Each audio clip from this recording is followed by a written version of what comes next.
අපි අද දැන් මේ වීඩියෝ එකෙන් කරන්නේ ළමයි අපේ නිව්ටන් නියම කොටසේ අවසාන වීඩියෝ එක. ඒ කියන්නේ නිව්ටන් නියම වල වීඩියෝස් 4ක් තියෙනවා සම්පූර්ණයෙන්ම. දැන් කලින් වීඩියෝස් අපි 3ක් කරා. හරි මූලික වශයෙන් බල පිළිබඳව කතා කරා. ආතති බල, ඊට පස්සේ අභිලම්බ ප්‍රතික්‍රියා බලය සහ ගුරුත්වාකර්ෂණ බල සහ විශේෂ නිව්ටන් නියම වල යෙදීම.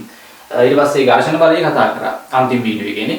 දැන් මේක ළමයි නිව්ටන් නියම වල තව අපිට පොඩි කොටස් කිහිපයක් වෙනවා සිද්ධාන්ත වශයෙන්. හරි ආනත්තල මත වස්තුවක චලිතය සහ මේ අංශු කදම්බයක් කිසියම් පෘෂ්ඨයක ගැටීම නිසා ඇතිවන බල සහ පීඩන ගැන සම්බන්ධ ගණන් සහ විශේෂ ගණන් කිහිපයක් මම මේකේ හදනවා. හොඳයි. යාන්ත්‍ර විද්‍යාවේ නිව්ටන් නියම වල අන්තිම වීඩියෝ එක.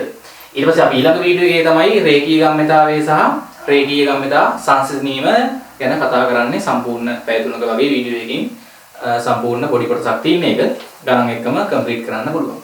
හොඳයි මේකේ තව විභාග ප්‍රශ්න ටික හදනවා. හරි විභාග ප්‍රශ්න අපිට 3ක් විතර තව හදන්න තිබ්බා නිව්ටන් නියමත් එක්ක. හොඳයි. දැන් අපි කලින් වීඩියෝ එකේ ළමයි නිව්ටන් නියම පාර්ට් 3 තුන්වෙනි වීඩියෝ එකේ කරේ ඝර්ෂණ බලය සම්බන්ධ කොටස්. සහ මේ රොකට් යානයක චලිතය කරා මම ඒකේ පොඩි ගානක් හදන්න ටියුට් එකේ ඉන්න ඉස්සෙල්ලාම. හොඳයි. දැන් රොකට් යානයක චලිතය මම කලින් වීඩියෝ එකේ විස්තර කරා මේ රොකට් යානයේ තියෙන ඉන්ධන දහනය වෙලා හරි ඉන්ධන දහනය වල ශීඝ්‍රතාවයෙන්ම දහන වායුව පහළට තල්ලු වෙනවා. හරි ඒතකොට නිශ්චලව තියෙන දහන වායුව අධික වේගයකින් රොකට් යානයට සාපේක්ෂව v වේගයෙන් තල්ලු වෙද්දී දහන වායුවේ ගම්‍යතා වෙනස් වීමක් සිදු වෙනවා. ඒක ගත වෙච්ච කාලයෙන් බෙදුවාමනේ කාලයක් ගත වෙනවා. නිශ්චලව තිබ්බ දහන වායුව v වේගයෙන් තල්ලු වෙද්දී කිසියම් කාලයක් ගත වෙනවා. ඒ කියන්නේ රොකට් යානයෙන් දහන වායුව මත පහළට බලයක් ඇති කරනවා. එතකොට මේ තියෙන මේ බලයේ ක්‍රියාව. එතකොට මේ බලය ළමයි හොයාගන්න පුළුවන් අපිට දහන වායුවට පහළට ගම්‍යතා වෙනස් වීමේ ශීඝ්‍රතාවයට සමාන කරන්න බලය. ආරම්භක ගම්‍යතාවය බිඳුවක් වෙනවා. මොකද u බිඳුවයි ආරම්භයේදී නිශ්චලව තියෙන දහන වායුව. හරි ඉන්ධන දහනය වෙලා යන දහන වායුව. හරි t කාලයක් තුල ප්‍රවේගය v දක්වා වැඩි වුණා. ඉතින් මෙතන ළමයි අපිට එනවා f සමානයි m යට t වතාවක් v. එන්න මේ m බෙදීම t ට අපි කියන්නේ දහන වායුව නිකුත් වීමේ ශීඝ්‍රතාවය. තප්පරයකට කොච්චර දහන වායු ස්කන්ධයක් නිකුත් වෙනවද? හරි නැත්නම් ඉන්ධන දහනය වල ශීඝ්‍රතාවය කිව්වත් හරි. මොකද දැන් තප්පරයකට ළමයි ඉන්ධන කිලෝග්‍රෑම් 5ක් දහනය වෙනවා නම් සෑම තප්පරයකටම ඉන්ධන දහනය වීමේ ශීඝ්‍රතාවය තප්පරයට කිලෝග්‍රෑම් 5යි. ඉතින් ඒ ශීඝ්‍රතාවයෙන්ම තමයි ළමයි දහන වායුවත් පහළට නිකුත් වෙන්නේ. ස්කන්ධයේ සංස්ථිතිකයිනේ. හැබැයි ළමයි රොකට් යානයේ ස්කන්ධය එන්න අඩු වෙනවා නේ. මොකද ඉන්ධන එන්න දහනය වෙලා පිට වෙනවනේ දහන වායුව වල එළියට. රොකට් එකේ මුළු ස්කන්ධය අඩු වෙනවා. ඊට පස්සේ තමයි ඔය ඇතිවන බලයේ විශාලත්වයට සමාන බලයක් තමයි රොකට් යානයේ මත මේ ඉහළට ඇති වෙන්නේ ප්‍රතික්‍රියාවනේ. නිව්ටන්ගේ තුන්වන නියමයට අනුව අපිට කියන්න පුළුවන්. හරි මේක ක්‍රියාව මේක ප්‍රතික්‍රියාව. හරි. හොඳයි. එතකොට මේ බලේ අපිට මේ විශාලත්වයටම සමානයි. ඊම නිසා අපිට රොකට් යානයේට කිසියම් තරණයකින් ඉහළට යද්දී නේද? සිම්පල් ලේතරනේ යනවා නම් අපිට f සමානයි මේ දැන් නැහැ. ඉහළට f සමානයි මේ දාදී රොකට් යානයේ මත බල දෙකක් තියෙනවා. අර ඉහළට ඇති වෙන තෙරපුම් බලය මේකට කියන තෙරපුම් බලය. රොකට් යානයේ මත ඇති වෙන තෙරපුම් බලය f ඉහළට පහළට දිනවා යාගේ බර. යන පැත්තට f සමානයි මේ දාන්නේ නේ. වස්තුවක් ඒ පැත්තට තියෙන බල ධන ප්‍රතිවිරුද්ධව තියෙන බල ඍණ. සමානයි m රොකට් යානයේ ස්කන්ධය වතාවක් කරන්නේ. හොඳයි ඉතින් මේකේ පැහැදිලි කරන්න ඕනේ රොකට් යානයේ චලිතයේ මුලින්ම. හොඳයි. ඊට පස්සේ සිරස්ස ඉහළට ගුවන්ගත කිරීම සඳහා සූදානම් කර ඇති රොකට් යානයක ස්කන්ධය කිලෝග්‍රෑම් 60ක් හා අනුවන්. රොකට් එකේ ස්කන්ධය කිලෝග්‍රෑම් 60යි. හරි ඉන්ධන නැතුව ඒ තුල තියෙන ඉන්ධන වල ස්කන්ධය කිලෝග්‍රෑම් 240යි. එහෙනම් රොකට් එකේ මුළු ස්කන්ධය කීයද? 240යි 60යි 300යි කිලෝග්‍රෑම්. නේ? ආරම්භයේදී ගුවන්ගත වෙද්දී රොකට් එකේ මුළු ස්කන්ධය. උඩට යන්න යන්න ඉන්ධන අඩු වෙන හින්දා නේ රොකට් එකේ මුළු ස්කන්ධය අඩු වෙනවා එතකොට. හරි. ඊට දහන වායුව පිටුපසට තල්ලු වන වේගය. හරි රොකට් යානයට සාපේක්ෂව දහන වායුව පිටුපසට තල්ලු වන වේගය තප්පරයට මීටර් 500ක වේගයෙන් තල්ලු වෙනවලු. නම් අපෙන් අහනවා මෙම යානයේ මේ අට්ටාලින් කියන්නේ පොළවෙන් නේ ආධාර වලින් මේක ඉහළට එසවීම සඳහා අපෙන් අහනවා ඉන්ධන දහනය විය යුතු මේ ශීඝ්‍රතාවය නේ ඉන්ධන දහනය විය යුතු ශීඝ්‍රතාවය. එතනම රොකට් යානයේ යන්තමින් ඉහළට එසවෙන්න නම් මේ රොකට් යානයේ මත ඇතිවන බලය රොකට් එකේ බරටවත් සමාන වෙන්න එපා. ඒක තමයි පොයින්ට් එක. අපි ඉස්සෙල්ලා මේ F බලය හොයාගමු. මොකද මේ වෙලාවේ මෙතන F බලය හොයන්න මේක දන්නේ නැහැ. අපි F බලය ලියුවේ හැකි ඉන්ධන දහනය වීමේ ශීඝ්‍රතාවයේ වතාවක් නේ නැත්නම් දහන වායුව පිටවීමේ ශීඝ්‍රතාවයේ වතාවක් මෙතන ප්‍රවේගය දහන වායුව පිටවන 500යි. ඉතින් ළමයි මේ බලය තමයි රොකට් යානයේ මතත් ඇති වෙන්නේ ක්‍රියාව සහ ප්‍රතික්‍රියාව විශාලත්වයෙන් සමානයි. රොකට් යානයේ මත අපි සිරස් බල සලකා රොකට් යානයේ මත සිරස් බල සලකා යන්තමින් එසවීමට මොකද වෙන්න ඕනේ? මේ ඇතිවන බලයේ විශාලත්වය අඩුම තරමින් රොකට් යානයේ බරටවත් සමාන වෙන්න ඕනේ. පැහැදිලිද? එතකොට මේ F දැම්මේ කියලාමයි මේ අපි ගත්ත සම්බන්ධයේ ඉන්ධන දාහනය වීමේ ශීඝ්‍රතාවය වතාවක් දහන වායුව තල්ලු වන ප්‍රවේගය. දහන වායුව පිටවීමේ ශීඝ්‍රතාවය වතාවක් ප්‍රවේගනේ. රොකට් යාන ස්කන්ධය ළමයි 300යි කිලෝග්‍රෑම්. හරි? මොකද මේකේ හිස් රොකට් එකේ ස්කන්ධ කිලෝග්‍රෑම් 60යි. මේ වෙලාවේ මේකේ තියෙන මේ ඉන්ධන වල ස්කන්ධය ආරම්භයේදීමනේ මේ පටන් ගන්නදීම කිලෝග්‍රෑම් 240යි 60යි 300යි ඔක්කොම. හරි ගුරුත්වය දන්නේ 10යි. ඉතින් මෙතනින් ඕගොල්ලන් ළමයි m බෙදීම t සමානයි. මෙතන 500න් බෙදුවම 3000 කී දෙන්නේ? 6යිනේ තප්පරයට කිලෝග්‍රෑම්. ඔන්න ඔය ශ්‍රීකතාවෙන් ඉන්ධන දහනය වුණොත් තමයි රොකට් එකේ අන්තිමින් ඉස්සෙන්නේ. ඔයිට වඩා වැඩි කරොත් ළමයි ඉන්ධන දහනය වීමේ ශ්‍රීකතාවය නේ දහන වායුව පිටවීමේ ශ්‍රීකතාවයත් ඊට සමානව වැඩි වෙනවනේ. එතකොට ළමයි ඉහළට ඇතිවන බලය බරට වඩා වැඩි වෙලා ඉහළට ත්වරණයෙන් යන්න පුළුවන්. 100 ක යනවා රොකට් යානයේ ආරම්භක තරණය තප්පර වර්ගයට මීටර 12ක් වීම සඳහා අන්න ඉන්ධන දහනය කළ යුතු ශ්‍රීකතාවය කොච්චරද? එතකොට දැන් අපි රොකට් යානයේ දානවා F සමානයි m. දැන් රොකට් යානය ළමයි ඉහළට මේ 12ක තරණයෙන් එසවෙන්නනේ 12ක තරණයෙන් ගමන් කරන්න මේ බලය කොච්චරක් වෙන්න ඕනේද නැත්නම් ඉන්ධන දහනය කිරීමේ ශීඝ්‍රතාවය කොච්චරක් වෙන්න ඕනේද ඒ වෙලාවෙත් අපිට මේ F දැම්මේ නේදනේ m බෙදීම t වතාවක් වායුව තල්ලු වන වේගය කොහොමත් 500මයිනේ ඒක වෙනස් වෙන්නේ නැහැනේ හරි දහන වායුව තල්ලු වන වේගය 500යි F වෙනුවට දාන්න රොකට් එකේ බර කීයද ස්කන්ධේ 300යි බර 3000යි ස්කන්ධේ 300යි ත්වරණය 12යි මෙතන ඍණ 3000 මේ පැත්තට ගන්න 12 වරක් 3 3600යි 312ක් මේ 3000ත් ආවම ඔක්කොම කීයද 6600 ඒක බෙදීම මේ 500 හරස් ගුණ කරන්න මෙතනින් එනවා m බෙදීම t යගේනේ 9 m බෙදීම t යගේ කී දෙන්නේ මෙතන මම ඉතින් සුළු කරාම එන්නේ අන්න 13.2ක් වගේ එන්නේ අර සුළු කරලා බලන්න තප්පරයට කිලෝග්‍රෑම් ඒක දින්දර දහනය වීමේ ශීඝ්‍රතාවය වැඩි කරලා වැඩි බලයක් හදා ගන්න පුළුවන් නේ හරි දහන වායු තල්ලු වන වේගය හිතන්න 500ම තමයි ඒක වෙනස් කරේ නෑ යානයට සාපේක්ෂව හොඳයි ඊට පස්සේ D ඉහත සීහි ලැබෙන තෙරපුම් බලයෙන් ඇතැයි සලකා පහත එක් එක් අවස්ථාවලදී යානයේ තරණය ගණන් කරන්න. ඉතින් ළමයි මේක ඉහළට යන්න මුළු ස්කන්ධය අඩු වෙනවනේ ඇයි? ඉන්ධන වල ස්කන්ධය අඩු වෙනවා. දැන් අපිට කියනවා ඒක අර තෙරපුම් බලයම තමයි ඈ. ඒ C වල තෙරපුම් බලය. දැන් මේ C වල ගත්ත අපි තෙරපුම් බලයනේ. හරි. C වල ගත්ත තෙරපුම් බලය කීයද අපිට? ඉහත සීහි ලැබෙන තෙරපුම් බලයම ගන්නලුනේ. හරි. ඒ කියන්නේ F වලගේ වෙනස් වෙන්නේ නැහැ. අර C වල ආපු තෙරපුම් බලයම ගන්නලු. හරි අපිට ඒක හොයාගන්න පුළුවන් නේ. මොකද ඉන්ධන දහනය වීමේ ශීඝ්‍රතාවය කොහොමද දන්නවා. මෙතනින් ඕනනම් බැලුව හැකි තෙරපුම් බලය කීයක් වෙනවද? F වලගේනේ. හරි. C ලැබිච්ච තෙරපුම් බලය. C ලැබිච්ච තෙරපුම් බලය කියන්නේ ළමයි මෙතන ඕගලන්ට F සමානයි මොකද්ද? m බෙදීම t වතාවක් කීය දෙන්නේ? 500 නේ.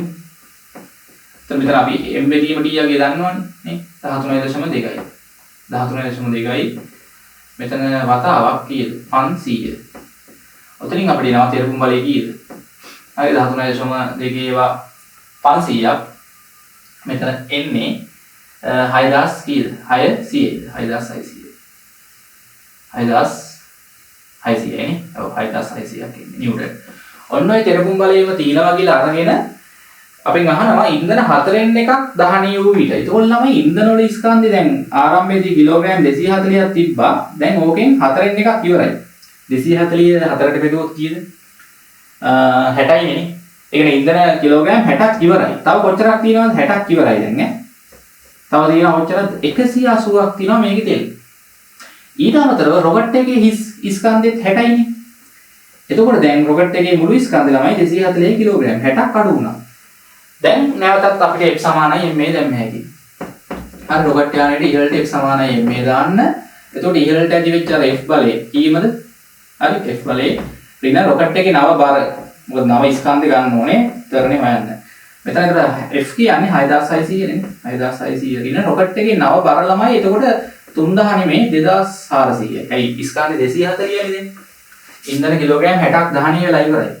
මෙතනින් ඔයගොල්ලන්ට 240 වරක් මේ නව තරණේ හරි මෙතන අඩු කරලා බලන්න 4200 බෙදීම 240. ඔතනින් ඔයගොල්ලන්ට තරණය 17.5 කියලා. තප්පර වර්ගයේට මීටර් තරණය. හරි නේද? දැන් බලන්න පටන් ගත්තී තරණය අපිට ආවේ කීයද? හරිද? C වල තරණය අපිට ආවා ඔතන සුළු කරාම කීයද ආවේ? ඉන්ද්‍ර දහණය වීමේ ශීඝ්‍රතාවයනේ. ඔව්. තරණය 12යි. C වල තරණය 12යි එතකොට. ඊට පස්සේ ටික ටික දැන් මොකද මේ නිහලට යන්න යන ළමයි තරණය වැඩි වෙනවා. දැන් ආයි ඉන්ධන අඩක් දහණය වුණාමත් බලන්න. එතකොට රොකට් එකේ මුළු ස්කන්ධ ළමයි කීයද? අර රොකට් එකේ ස්කන්ධය 60යි මෙතන 120යි නේ ගන්න වෙන්නේ. භාගයක් ඉවරයි ඉන්ධන. 120යි 60යි 180යි එතකොට. එතකොට තවත් ළමයි මේ මොකක් වෙනවද? තරණය වැඩි. ඒක රොකට් යානයක් ළමයි ගුවන්ගත වුණාට පස්සේ අර ඇතිවන තෙරපුම් බලය නියතයි කියලා ගත්තොත් නේ. ඉහළට ඇතිවන බලය මම කලින් කිව්වා. මේ තෙරපුම් බලය නියත වුණාම මේ හැබැයි මොකද වෙන්නේ? මුළු ස්කන්ධය අඩු වෙද්දී රොකට් එක මත මේ තරණය වැඩි වෙනවනේ. සාමාන්‍ය මේකේ අපි ප්‍රවේගකාර අවස්ථාවේ ඇන්දොත් රොකට් යාන චලිතයට දාලා මේ වගේ ඉන්නේ. අර එන්න ප්‍රවේගය කොහොමත් වැඩි වෙනවා, තරණයත් එන්න වැඩි වෙනවා. මේකේ අනුක්‍රමණයෙන් එන්නේ තරණයනේ ප්‍රවේගකාර අවස්ථාවේදීනේ. අනුක්‍රමණයෙන් එන්නේ වැඩි වෙනවා. හරි? මොකද රොකට් එකේ මුළු බර අඩු වෙද්දී ස්කන්ධය අඩු වෙද්දී සම්ප්‍රයුක්ත බලය, ඒ කියන්නේ මේ ඉහළට ඇතිවන මේ තෙරපුම් බලය නියතයි. හරි ඉහළට ඇතිවන තෙරපුම් බලය නියතයි. මේ ඒ වගේම සම්ප්‍රයුක්ත බලයත් එන්න වැඩි වෙනවා. මොකද F ඍණ mg නේ සම්ප්‍රයුක්ත බලය දෙන්නේ මේ. රොකට් යානයේ මත සම්ප්‍රයුක්ත බලය F ඍණ mg. ඒතර මේ F කියනාගේ නියතයි මේක 6600 නිව්ටන්. රොකට් එකේ පද අඩු වුණාම එන්න මේ දෙකේ අන්තරේ එන්න වැඩි වෙනවා. ඒක දැන් බෙදන්නෙත් ආයි ස්කන්ධයෙන් තරණය ගද්දිනේ. ස්කන්ධෙත් අඩු හින්දා හරේ අඩු වුණාම තවත් මේ එන්න උත්තරේ වැඩි වෙනවා. තරණය වැඩි වෙනවා. ඒක පොඩ්ඩක් තේරුම් ගන්න. හොඳයි ඒක ඉතුරු එකක් හදන්න. හරි හොඳයි. ඒක ප්‍රශ්නාංක ළමයි මෙන්න මේක 42. හරි ප්‍රශ්නාංක 42 බලන්න ටියුට් එකේ තප්පරයට මීටර 2ක ප්‍රවේගයෙන් ගමන් ගන්නා වාහක පටියක් මතට කිලෝග්‍රෑම් 50ක සිමෙන්ති කොටයක් හෙළනු ලැබේ.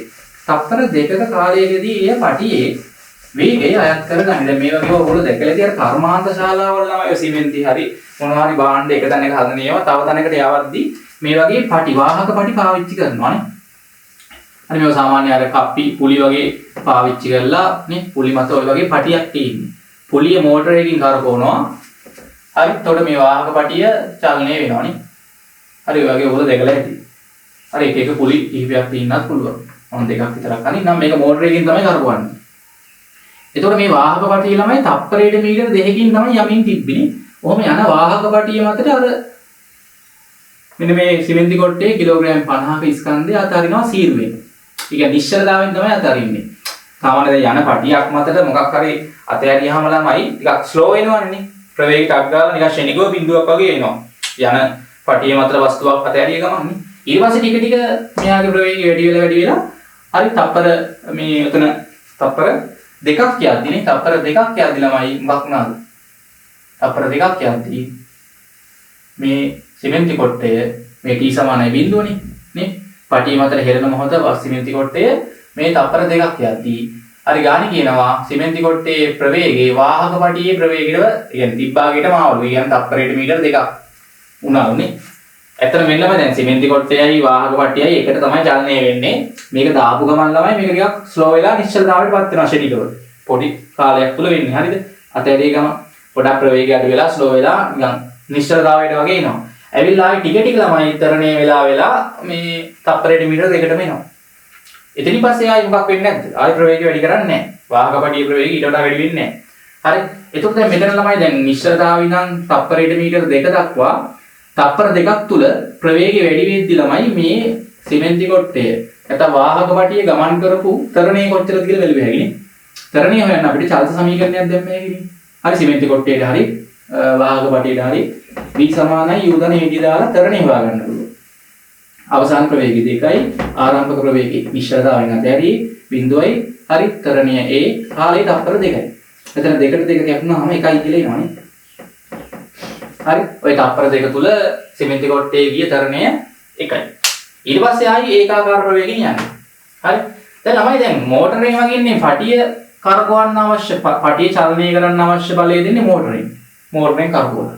දැන් වාහක පටියට කවුරු මේ තල්ලුවක් දෙන්නේ නැහැ. මේ මෝටරයක් සම්බන්ධ කරලා නේ මේ සිමෙන්ති කොට්ටේටනේ. හරි වාහක පටිය තමයි මෝටරයෙන් තල්ලු කරන්නේ කරකවලා.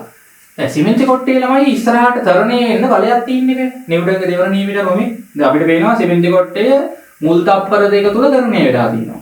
ඊට පස්සේ ආයි ඒකාකාර ප්‍රවේගයෙන් යනවා. හරි ඊට පස්සේ සම්ප්‍රයුක්ත බලයක් නැහැ. මේ මුල් තප්පර දෙක තුල ළමයි ඉස්සරහට සම්ප්‍රයුක්ත බලයක් එන්නේ කොහොමද? දැන් ළමයි මේ යන පටිය මතට මේක රළුයිනේ. අන්න දැන් ඝර්ෂණ බලය මතක් වෙන්න ඕනේ. මේ යන පටිය මතට මේක අතෑරිය ගමන් ළමයි නිකන් මේක පස්සට ලිස්සන්න හදනවා. හරි මේ යන පටිය මතට මේක නිශ්චලතාවයෙන් අතෑරියාම නිකන් පස්සට ලිස්සන්න හදනවා. ඒකම මේ රළු පටියෙන් මේ සිමෙන්ති කොට්ටේ මත ඉස්සරහට ඝර්ෂණ බලයක් ඇති වෙනවා. හරි සිමෙන්ති කොට්ටේ බර නිව්ටන් 500යි. අභිලම්බ ප්‍රතික්‍රියා බලයනේ R ඒකත් 500යි. වාහක පටියෙන් සිමෙන්ති කොට්ටේ මත අභිලම්බ ප්‍රතික්‍රියා බලය. හරි. එතකොට මෙන්න මෙයා පස්සට ලිස්සන්න හදද්දිම අර සාපේක්ෂ චලිතයට ප්‍රතිවිරුද්ධව වාහක පටියෙන් මේ සිමෙන්ති කොට්ටේ මත මේ පැත්තට ඝර්ෂණ බලයක් ඇති වෙනවා. හරි ඒක Fs වත් Fk වත් කියලා ගන්න බෑ. මොකක් හරි ඝර්ෂණ බලයක්. අපි දන්නේ නැහැ. ඔගේ ප්‍රතික්‍රියාව වාහක පටිය මත ඊට ප්‍රතිවිරුද්ධව ඝර්ෂණ බලයක් ඇති වෙනවා. හරි වාහක පටියට මතට ඊට ප්‍රතිවිරුද්ධව ඇති වෙන්නේ නේ ක්‍රියාව ප්‍රතික්‍රියාව. මෙන්න මේ සිමෙන්ති කොට්ටේ මත ඇති. ඒ කියන්නේ මෙයා පස්සට ලිස්සන්න හදනවා දාපු ගමන්. එම චලිතයට ප්‍රතිවිරුද්ධව රළු මේ වාහක පටියෙන් සිමෙන්ති කොට්ටේ මත ඉස්සරහට ඝර්ෂණ බලයක් ඇති වෙනවා. ඒක ළමයි තප්පර දෙකක් යනකම් ක්‍රියාත්මක වෙනවා. මොකද තරණය වෙනකම්ම ඔය සම්ප්‍රයුක්ත බලය තියෙන්න ඕනේ නේ. හරි. සම්ප්‍රයුක්ත බලය තියෙන්න ඕනේ. එහෙනම් අපිට කරන්න තියෙන්නේ සිමෙන්ති කොට්ටේට තප්පර දෙක තුලනේ තරණය වුණානේ. අන්න ඒ කාලය තුල x සමානයි m වේදා සිමෙන්ති කොට්ටේට. මෙතනින් ඝර්ෂණ බලය තමයි එන්නේ වෙන බලයක් නැහැ. සිමෙන්ති කොට්ටේ මත මේ පැත්තට සම්ප්‍රයුක්ත බලයට එන්නේ ඝර්ෂණ බලය විතරයි. සිමෙන්ති කොට්ටේ ස්කන්ධේ 50යි තරණය 1යි එනම් දී දෙන්නේ. හරි නිව්ටන් 50ක බලයක් තමයි ඇති වෙලා තියෙන්නේ. හරිනේ නිව්ටන් 50ක බලයක් තමයි ඇති වෙලා තියෙන්නේ. ඉතින් ඉස්සලා මේ විශාලත්වය තමයි අහලා තියෙන්නේ. ඊට පස්සේ එම බලය ඇති උනේ කොහොමද? දැන් මේක ඇතැඩි ගමන් නිකන් පස්සට ලිස්සන්න හදනවනේ ෂණිකව. අන්න සාපේක්ෂ චලිතයේ පස්සට ඇති වෙන ආදාද්දි සිමෙන්ති කොට්ටේ ඊට ප්‍රතිවිරුද්ධව ඝර්ෂණ බලය හට ගන්නවා. ඒක තමයි තරණය වෙනකම්ම තියෙනවා. ඒ සිමෙන්ති කොට්ටේට අර පටියේ ප්‍රවේගය අයත් වෙනකම්මනේ ආරම්භ දීප ප්‍රවේගය අයත් වෙනකම්ම ওই බලය ක්‍රියාත්මක වෙනවා. ඊට පස්සේ දැන් තප්පර දෙකකට පස්සේ සිමෙන්ති කොට්ටේ පටියේ ළමයි එකම ප්‍රවේගයෙන් යන්නේ. එතකොට සාපේක්ෂ චලිතයක් නැතුව යනවා. දෙන්න එකම ප්‍රවේගයෙන් යද්දි සාපේක්ෂ චලිතයක් තිබ්බොත් හෝ සාපේක්ෂ චලිතයක් ඇති වෙන්න හැදුනොත්නේ ඝර්ෂණ බල උපදින්නේ. හටගන්නේ. දැන් මේකේ අහලා තියෙනවා මේ පටියේ වගේ පෙට්ටිය මත ඝර්ෂණ බලය කාලය සමග අඳින්න පස්තාරේ. ඉතින් මෙතන තප්පර දෙක දක්වා තමයි ළමයි අඳින්න ඕනේ. හරි මේ මොකද තරණය වෙන කාලය තුල තමයි ඝර්ෂණ බලය ඇති වෙන්නේ. ඝර්ෂණ බලය නිව්ටන් 50යි නේ. තප්පර දෙකක් යනවා විතරයි. ඊට පස්සේ තමයි ඝර්ෂණ බලය කීයද? දිගටම බිඳුව. ඊළඟ තප්පර දෙකෙන් පස්සේ ඒකාකාර ප්‍රවේගයෙන් යන්නේ.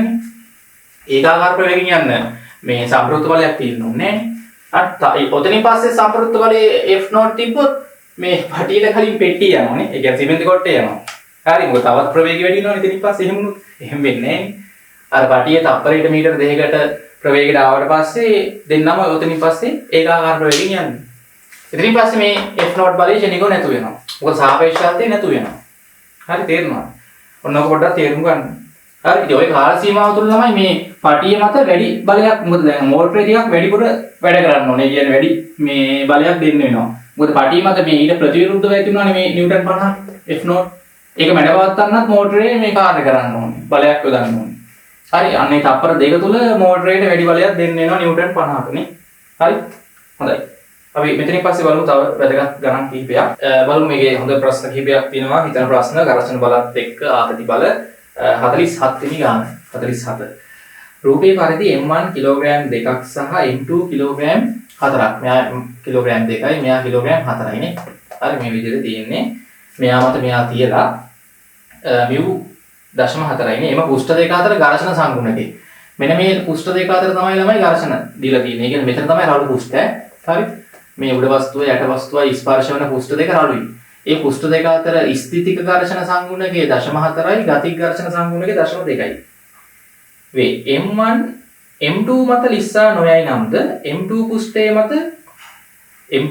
මත ලිස්සා යයිද? ඒ කියන්නේ මෙතන ළමයි මේ සුමටයි m2 මේ මේස පුෂ්ඨයේ මත ලිස්සලා මෙහාට යනවා. m1 m2 මත ලිස්සලා යන්නේ නැහැ. ඒ කියන්නේ මෙතන තමයි ඝර්ෂණය තියෙන්නේ ළමයි. ඒ කියන්නේ මෙයාත් එක්ක මෙහා යනවා ඉස්සරහට. නම් හරිද අපෙන් අහනවා කැපිටල් M ට තිබිය හැකි විශාලතම අගය. මෙන්න මෙතන එල්ලන ස්කන්ධෙට තියෙන්න ඕනේ විශාලම අගය. තියෙන්න පුළුවන්. එතලා මේක මෙහෙම නෙවෙන්නේ දැන්. දැන් මට කියන්නකෝ මේ ස්කන්ධය නිසා මොකක් වෙනවද? මොකක් හරි ස්කන්ධයක් මෙතනින් ගැට ගහලා දින මේ සුමට කප්පි සැහැල්ලු අවිතන්නේ තන්තු. ඉතින් මෙයාගේ බර කැපිටල් M වතාවක් G 10යිනේ. ඒ කියන්නේ කීයද? 10 වරක් M 10යි M.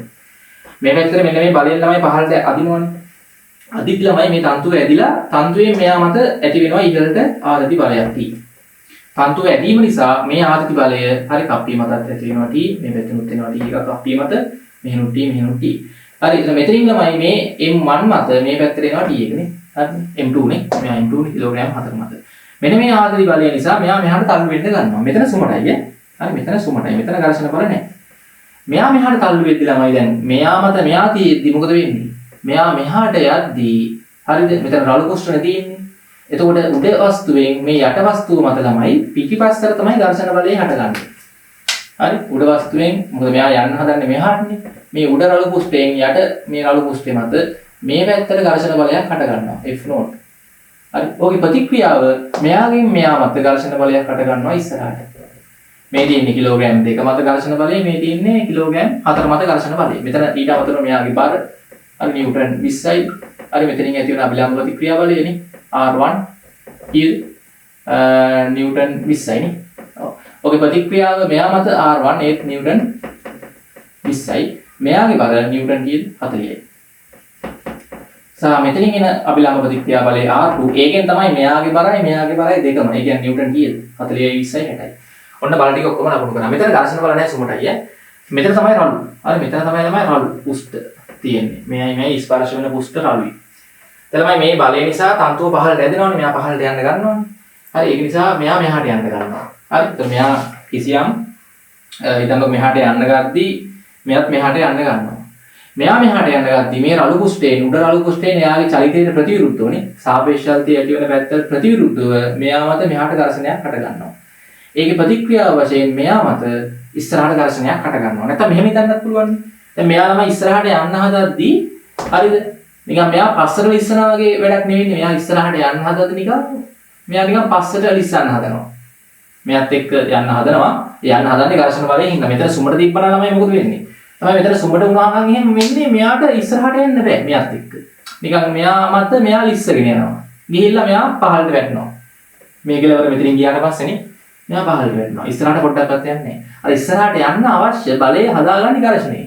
මෙයා ඉස්සරහට යන්න හදද්දි මෙහෙන් ඇදිල්ල නිසා මෙයා පස්සට නිකන් ලිස්සන්න හදනවා. ලිස්සන්න හදද්දී සාපේක්ෂාල්තේ පස්සට ඇති වෙන්නේ නැහදන්නේ. ඊට ප්‍රතිවිරුද්ධව ඝර්ෂණ බලය ඉස්සරහට හට ගන්නවා. දැන් අපිට බලන්න පුළුවන් ළමයි මෙයා මත මෙයා ලිස්සන්න නැතුව දෙන්න එකටම යන්න පුළුවන් උපරිම තරණයක් තියෙනවානේ Amax. අන්න උපරිම තරණය. ළමයි මෙයාට යන්න පුළුවන් උපරිම තරණය තියෙනවානේ. මෙයා ඒ තරණයෙන් යනවා. ඒකට මොකද මෙයාට යන්න පුළුවන් තරණය මේ එල්ලන ස්කන්ධය මත මෙතන තීරණය වෙනවා. මොකද මේක වැඩි ස්කන්ධයක් එල්ලුවොත් වැඩි තරණයකින් යනවා මෙයා පහළට. නේ? ඒකේ අපෙන් අහන්නේ අර එල්ලන්න පුළුවන් මේ විශාලතම අගය M ට. ඒ කියන්නේ මේ දෙන්න එකට යන විදියට මෙතනින් එල්ලන්න පුළුවන් විශාලතම ස්කන්ධය. හරි මෙතන ස්කන්ධය වැඩි කරන්න මෙයා පහළට යන තරණය වැඩි වෙනවනේ. ඒතකොට මෙයා යන තරණෙත් වැඩි වෙනවා. හැබැයි මෙයා යන තරණයෙන්ම කිසියම් මොහොතකින් පස්සේ යන්න බෑ.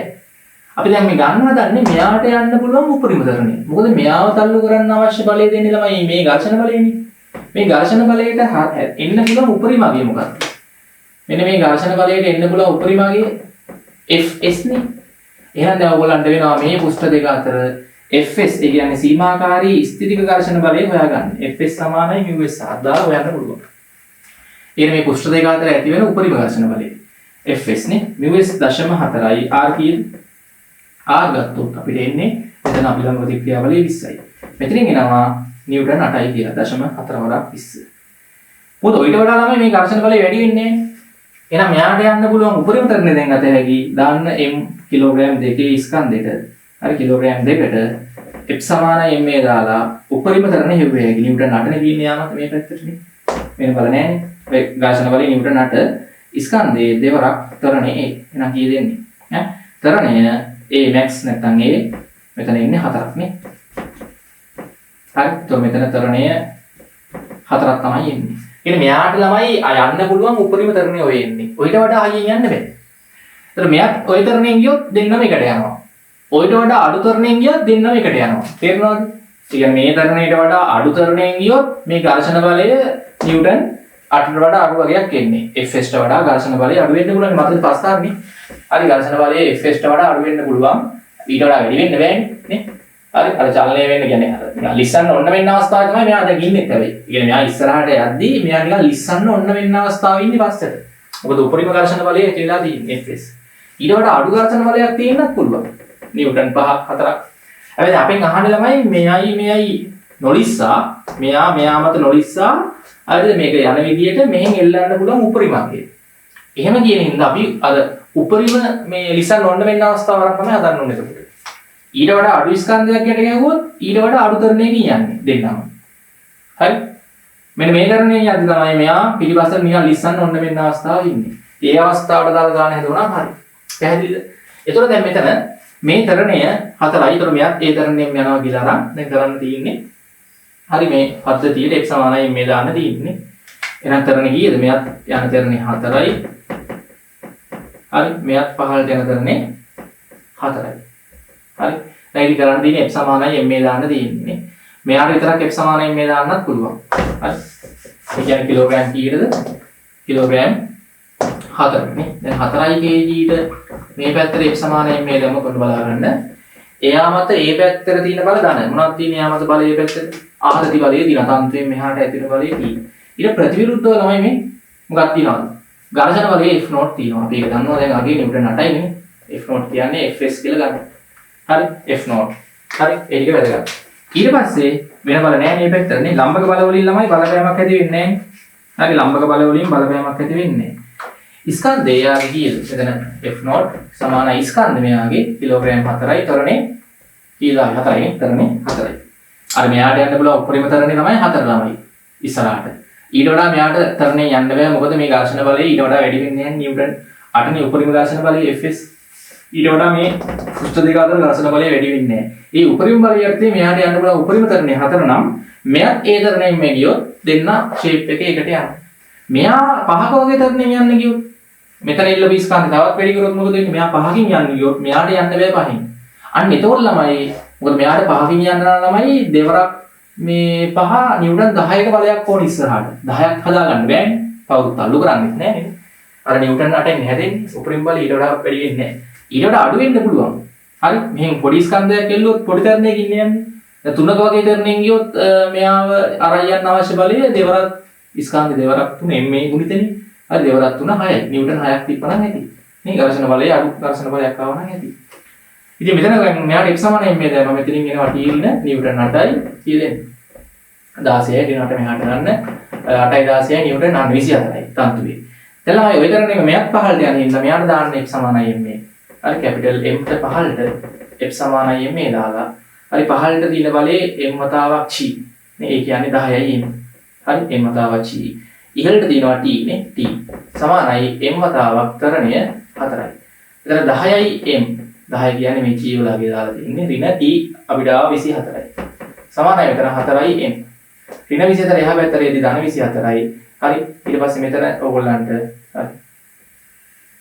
10යි m අර 4යි m එහාට එද්දී ඍණ 4යි m. ඒ කියන්නේ කීයද? 6යි m සමානයි 24යි. m සමානයි කීයද මෙතන සුළු කරාම බලන්න හරි නේද? m වලට උත්තරය කී දෙන්නේ එතකොට?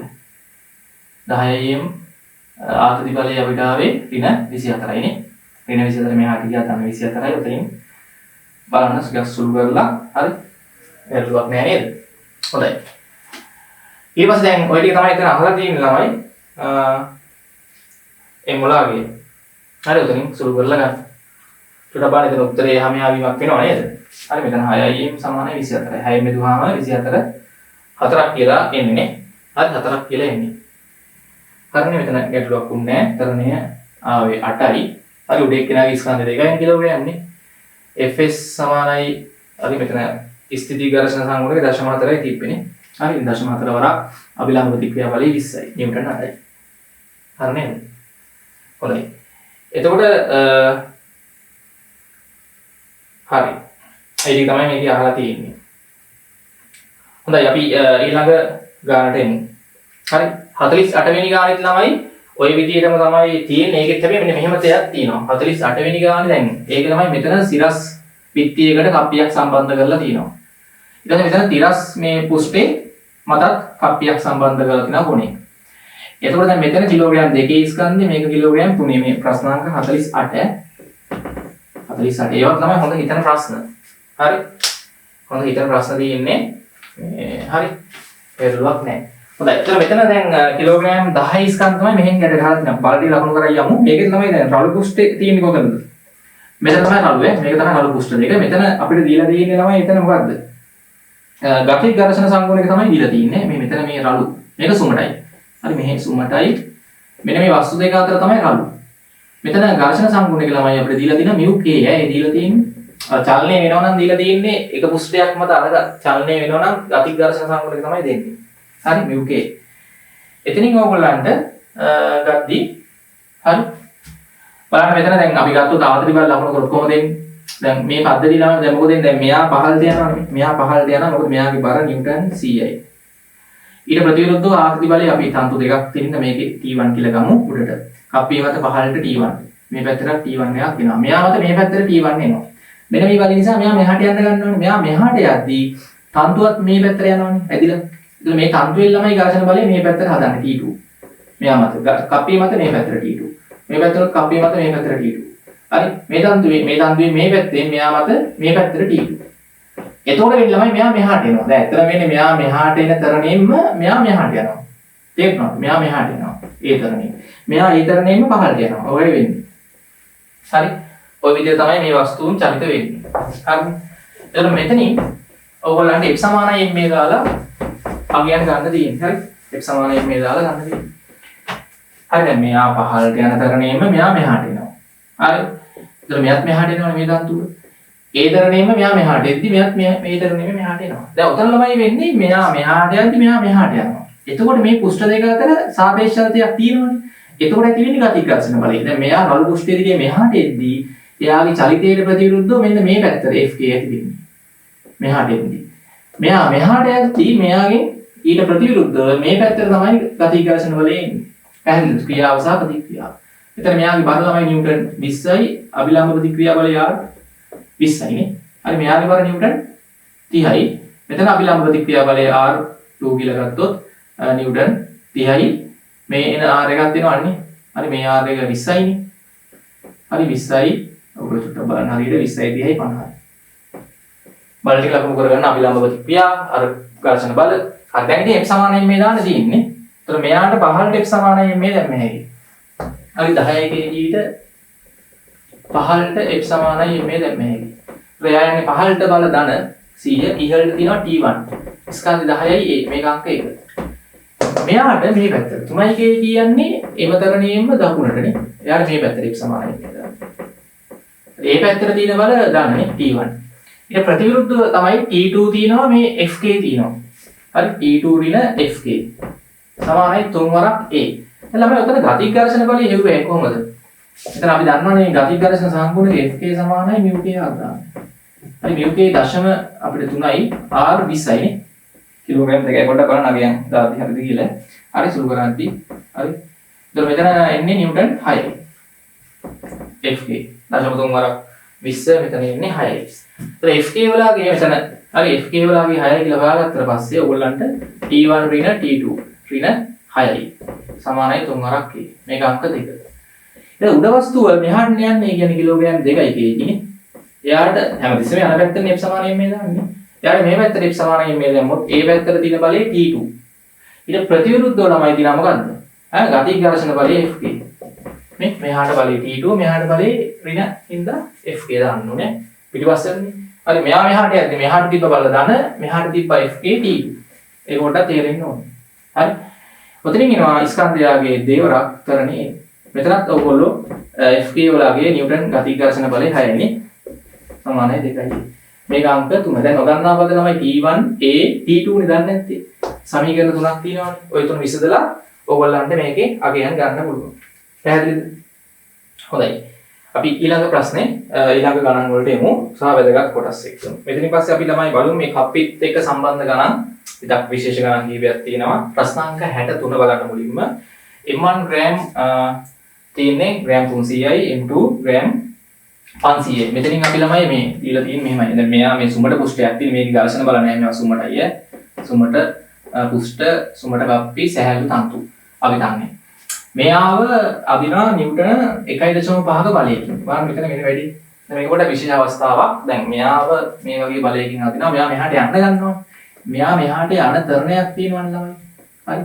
මෙයා මෙහාට යන තරණේ ඒ නම් ළමයි මෙයත් ඒ තරණයෙන් යනවා. මොකද මේක කෙලින්ම මේකට ගැට ගහලා තියෙන්නේ මේ. හරි මේක සැහැල්ලු කප්පියක් ඈ. හරි. ස්කන්ධය නොගෙනිය එක තරම් සැහැල්ලුයි. ඒතකොට මෙයා මෙහාට යද්දි එයත් එක්ක මේක සම්බන්ධ කරලා ඉඳන් මෙයත් එයත් එක්කම ඒ තරණයෙන් යනවා. ඒතකොට ළමයි මේ තන්තුව මේ කප්පිය මතින් යවලා මේ කෙලවර මේ ආධාරකයකට ගැට ගහලා බිත්තියට. තන්තුවනේ මෙහෙන් එන්න බෑනේ. හරි දැන් හිතන්නකෝ මෙයා කිසියම් කාලයක් තුල මේ පැත්තට x තුරක් ආවනම් මොකද වෙන්නේ කියන්නේ? මෙයා t කාලයක් තුල t සමානයි බිඳුව ඉඳන් හරි t සමානයි බිඳුව ඉඳන් t සමානයි t වෙද්දී x තුරක් ආවා. එයා එන තරණේ. ඒතකොට මෙයත් ওই දුරම මෙහාට යන්න ඉන්නේ නේ? x දුරම යනවා. එතකොට ළමයි දැන් මට කියන්න මෙයාට මොකද වෙන්නේ? මේ ස්කන්ධේ. හරි අර කාලයේදී බලන්න මෙයා කොච්චර දුරක් යනවද එතකොට? අන්න ඒක තමයි බලන්න ඕනේ. එතකොට ඕගොල්ලන් නිකන් තේරෙන්න ඕනේ දැන් මේ තියෙන කප්පිය x දුරක් මෙහාට යද්දී යටින් අදින්න මේක. දැන් මෙතන තිබ්බ මේ කප්පිය x දුරක් මෙහාට යන්න බෑ ඔන්න කප්පිය. හරි. ඔය දුර මෙහාට යන්න ඕන. මම මේක යටින් අදින්නේ මෙතන ඉඳම අදින්දා x දුරක් මෙහාට ළමයි යද්දී මේක වටේනේ තන්තුව යන්නේ. ඒතර ඒ තන්තුවට ඔය x දුර මේ පැත්තෙන් එන්නේ නැහැ නේ කොහොමද දිග වැඩි වෙච්ච. කියන්නේ දිග වැඩි වීමක් කියන්නේ ඇදෙන්නේ නැහැ ඉලාස්ටික් වගේ. හරි එතකොට මේ තියෙන්නේ තන්තුව. ඒතර මේ x දුර තමයි යාට කොහෙන් හදා ගන්න වෙන්නේ. මෙන්න මේ x දුර. බලන්න මේ. හරි. එතකොට දැන් මෙයා ඇත්තට මේ තන්තුව එක හරියට කියන්නේ නේද? හරි පොඩ්ඩක් ඇදයිනේ. x දුරක් හරයා t කාලයකදී ගියා. එතකොට මේ කප්පියත් මෙහාට x දුරක් යනවනේ. හරි. කප්පියත් මෙහාට x දුරක් යනවා. ඔන්න. t කාලයේදීම x දුරක් යන්න වෙනවා. මොකද අර එකට ගැට ගහලා තියෙන්නේ මෙයාට. එතකොට ළමයි දැන් තන්තුව ගත්තොත් දැන් මෙහෙන් තන්තුව ගැට ගහලා තියෙන්නේ ආධාරකයේ ගැට ගහලා තියෙන්නේ. නමුත් තන්තුව අනිවාර්යයෙන්ම මේ පැත්තෙනුත් x දුරක් වැඩි වෙලා තියෙන්න ඕනේ. මේ පැත්තෙනුත් x දුරක් වැඩි වෙලා තියෙන්න ඕනේ. තේරුණාද මේ? අතෝ බෑන් දැන් මෙතන දීප කප්පිය මෙතෙන් දෙද්දි තන්තුව මේක වටේනේ යන්නේ හැමතිස්සෙම මේ. එතකොට මෙයානේ මෙහාට එන්නේ. නිකන් කල්පනා කරලා කියන්න මෙයා ඔය කාලය තුල කොච්චර දුරක් ඉස්සරහට එන්න ඕනේද? මේ කප්පිය මෙහාට x දුරක් යනවා. මෙයා x දුරක් යන ඉන්න. මෙයා x දුරක් යද්දි කප්පිය යාට දෙලින්ම සම්බන්ධ වෙන x දුරක් යනවා. කප්පිය මෙහාට x දුරක් යද්දි තන්තුව මේක වටේ යනවා හැමතිස්සෙම.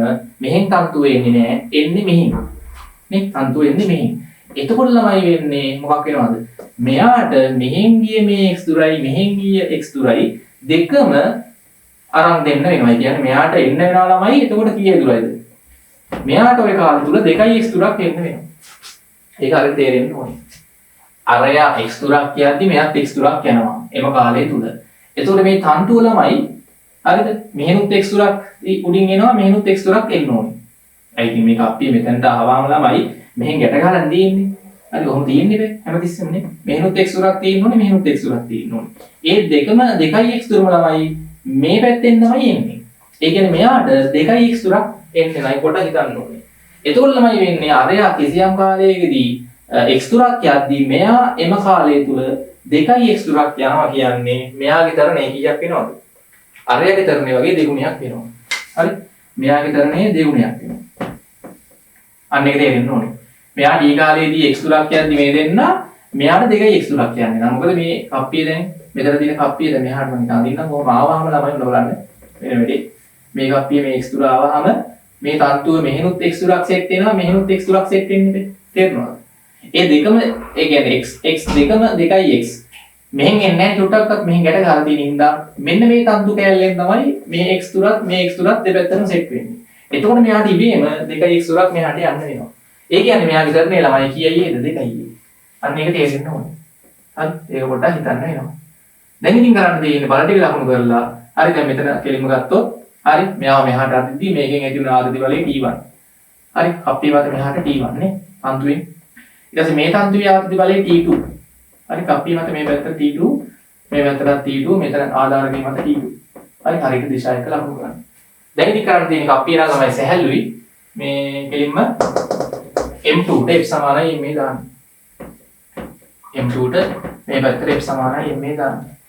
එයාට f සමානයි ma දාද්දී යාගේ බල මේ පැත්තට නිව්ටන් 1.5 ඊට ප්‍රතිවිරුද්ධව T1 ස්කන්ධය යාගේ ග්‍රෑම් 0.5 කිලෝග්‍රෑම් මේ කිලෝග්‍රෑම් 0.5 a කියලා ගන්න අංක එක. ග්‍රෑම් 500.5 කිලෝග්‍රෑම් කරලා දාන්න ඕනේ. ඊට පස්සේ මෙයාට f සමානයි ma දාන්න M1ට. එයාට f සමානයි ma දැම්මොත් එයා මත තියෙන බලය T2 විතරයිනේ. එයාගේ ස්කන්ධේ ග්‍රෑම් 300යි කියන්නේ කිලෝග්‍රෑම් 0.3යි. තරණේ 2යි a දාන්න ඕනන්න. එයා යන තරණේ ළමයි 2යි a. හරි 2යි a. ඒතර මෙතන ඉන්නේ T2 සමානයි 0.6 වරක් a. මේක අංක 2 සමීකරණය. ඊට පස්සේ දැන් කප්පියටත් දැම්මේ නේ. හරි අර කප්පිය ස්කන්ධයක් නෑ කප්පියට හැබැයි. කප්පියට දාන්න මේ පැත්තට f සමානයි ma. එයාගේ ස්කන්ධයක් නෑ හැබැයි. ඒතර මේ පැත්තට එයා මත ඇති වෙන බලය මේ තන්තුවෙන් මේ පැත්තට T1. ඊට ප්‍රතිවිරුද්ධව මෙහෙනුත් T2 මෙහෙනුත් T2 නේ මේ තන්තුවෙන් මෙහාට T2 මෙහාට T2 ඇති වෙනවා. ඍණ T2 ඍණ T2 නේ. එයාගේ ස්කන්ධ බිඳුවක් ඉඳ තරණය කීයක් වුණත් ස්කන්ධ බිඳුවක් වුණාම මෙතන T1 අර මෙතන ඍණ T2 ඍණ T2 ඍණ 2යි T2 සමානයි. එහා පැත්ත බිඳුවයි නේ. ස්කන්ධ බිඳුවනේ කප්පියේ. සහැල්ලුයි. ඉතින් මෙතෙන් එනවා T1 සමානයි 2යි T2 කියලා. මේක අංක 3 සමීකරණ. ඉතින් අංක 1යි අංක 2යි අංක 3යි නොදන්නා පද මේ තුනක් තියෙනින්ද විසඳලා ගන්න පුළුවන්. හරි. පැහැදිලිද? අනේ වගේ අවස්ථා වැදගත්. දැන් ඔය වගේ එකක් තමයි මෙතන මේ තරණය එක්කෙනෙක්ගේ A නම් අනිත් වස්තුවේ තරණය 2යි A වෙන්න පුළුවන්. කප්පි පද්ධතිය. හරි. මෙතන සමීකරණ තුන විසඳලා උත්තර ගන්න T1 T2 සහ මේ තරණයනේ. ඒතර මෙයාගේ තරණය A නේ. මෙයාගේ තරණය එතකොට 2යි A කියලා ගන්න වෙනවා. ඒ වලගේ දෙකකින් වැඩි කරලා ලියන්න උත්තරේ.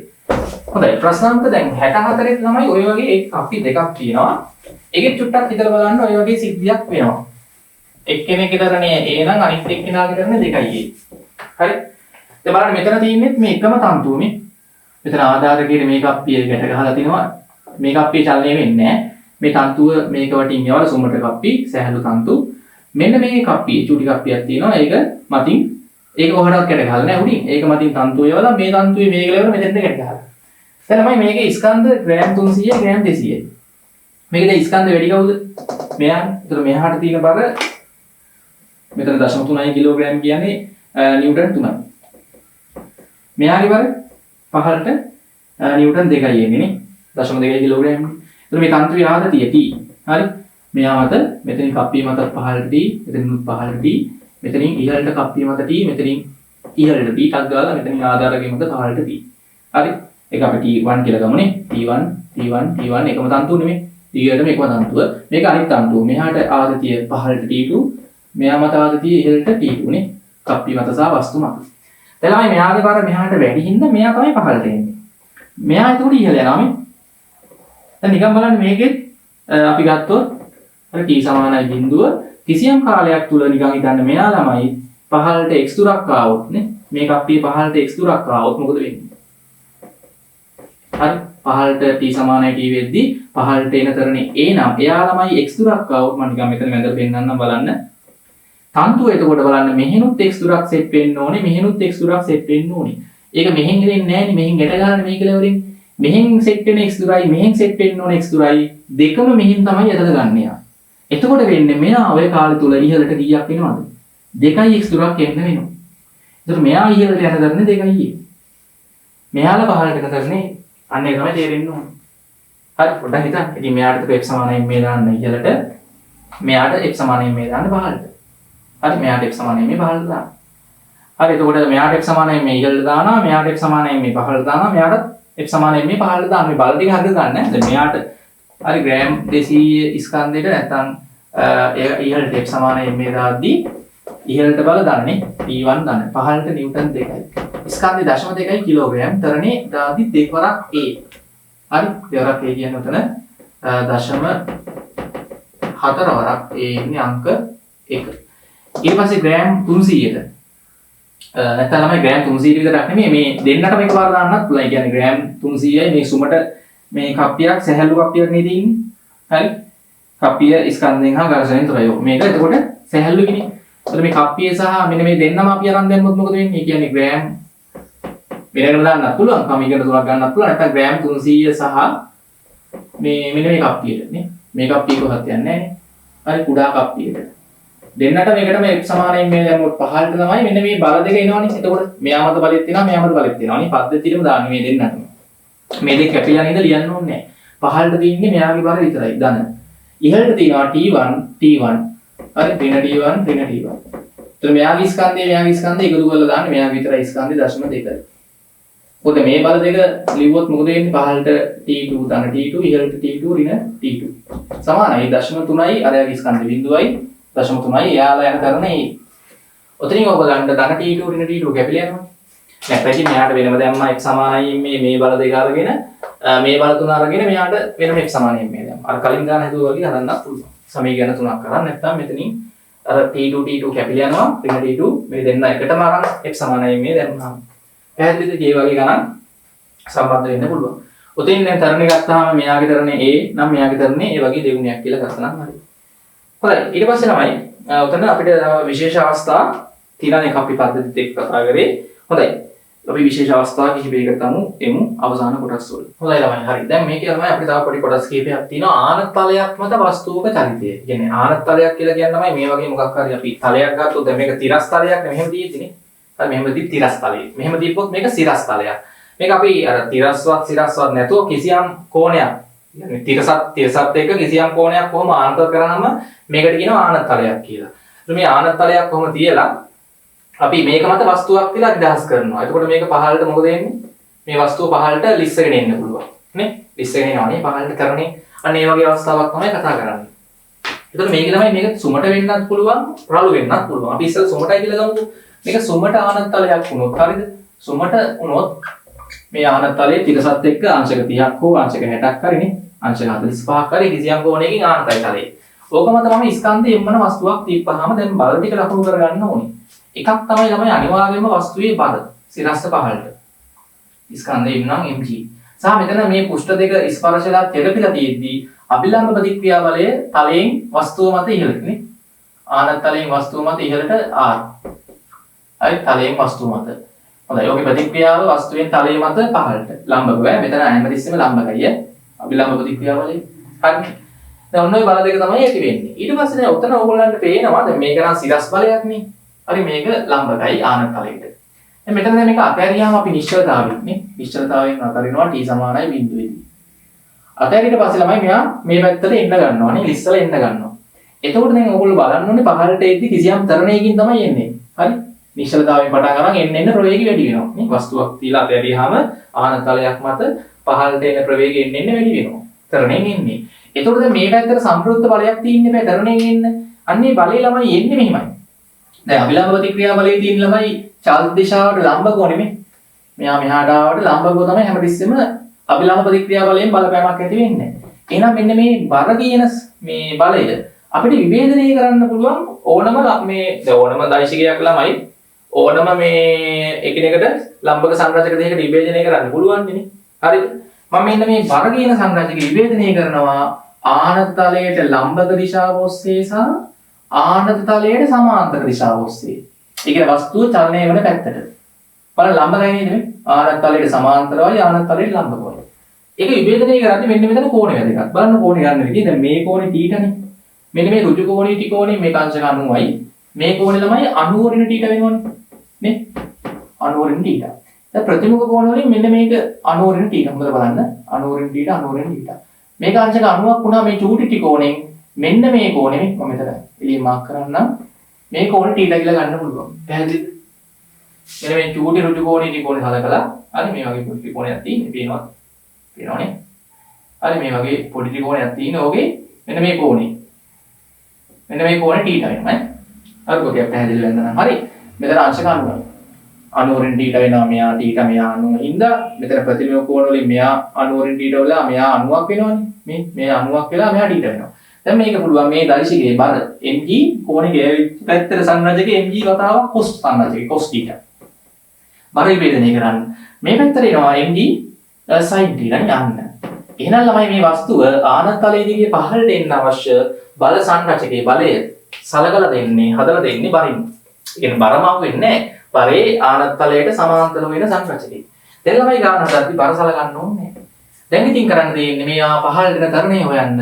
මේ m ට දාන්න ආනතලයේ දිගේ පහළට යන පැත්තට f සමානයි ඉන්නේ. ඒ පැත්තට තමයි තියෙන බලය මොකක්ද? mg sin θ. වෙන බල නැහැ. mg sin θ. හරිද? mg sin θ තමයි තියෙන්නේ. ස්කන්ධ m යා එන තරනේ නේ. m ට m කැපිලා ගියාම උතනින් ඕගොල්ලන්ට එනවා a සමානයි g sin θ කියලා. අන්න දැක්කද? ඒතකොට ළමයි ස්කන්ධයේ වැඩක් නැහැ නේ. වස්තුවේ ස්කන්ධي මොකක් වුණත් මේ ආනතිය තමයි වැදගත් වෙන්නේ නේ. දැන් හිතන්නකෝ මෙතන අංශක 30යි කියලා ආනතිය. අංශක 30ක ආනතියක් සහිත සුමත ආනතලයක් මත මොන වස්තුව තියලා නිදහස් කරත් එයා පහළට එන තරණය g sin θ. g කියන්නේ 10යිනේ. sin එතන කීයද? අංශක මම 30යි කියලා ගත්තොත් ආනතියනේ. ඔන්න එතකොට මෙතන එනවා 10 වරක් භාගය. ඒ කියන්නේ 5යි තප්පර වර්ගයට මීටර. ඒ කියන්නේ කිලෝග්‍රෑම් 10ක් තිබ්බත් කිලෝග්‍රෑම් 20ක ස්කන්ධයක් තිබ්බත් අන්නේ ආනතිය වැඩි කරොත් ළමයි මොකද වෙන්නේ නේ? මේ ආනතිය වැඩි කරන්න මෙයා පහළට එන තරණේ වැඩි වෙනවා එතකොට. ඇයි sin අගේ වැඩි වෙනවනේ නේ? අගේ වැඩි වෙන්න sin කෝණය වැඩි වෙද්දි sin බිඳුව බිඳුවයි sin 30.5යි නේ? sin මේ අංශක 60.8යි ගාණක් වෙනවනේ. එන්නේ වැඩි වෙනවා sin 91යි. ආනතිය අංශක 90ක් කරොත් එහෙම මොකද වෙන්නේ? ළමයි ආනතිය අංශක 90ක් කරොත් මොකද වෙන්නේ? ආනතලයේ ආනතිය අංශක 90ක් කරලා වස්තුව අතහැරියොත් මොකද වෙන්නේ? තරණේ කීයක් වෙනවද? 10 වරක් sin 90 කීයද? sin 91යිනේ. 10 වරක් එක 10යි. ඒතකොට ගුරුත්වයෙන් ඉන්නේ. තේරුණාද? ඒ කියන්නේ ආනතිය අංශක 90ක් කරනවා කියන්නේ මෙහෙම තියෙන්නේ ආනතලයේ. වෙන වස්තුව. ඔහොම අතහැරියොත් මොකද වෙන්නේ? කෙලිම මෙයා ගුරුත්වයෙන් පහළට එන්නේ. හරි? ආනතිය දැන් මෙහෙම තිබ්බොත් හරි එතකොට ආනතිය බිඳුවයිනේ. එතකොට මෙයා පහළට එන්නේ නැහැනේ.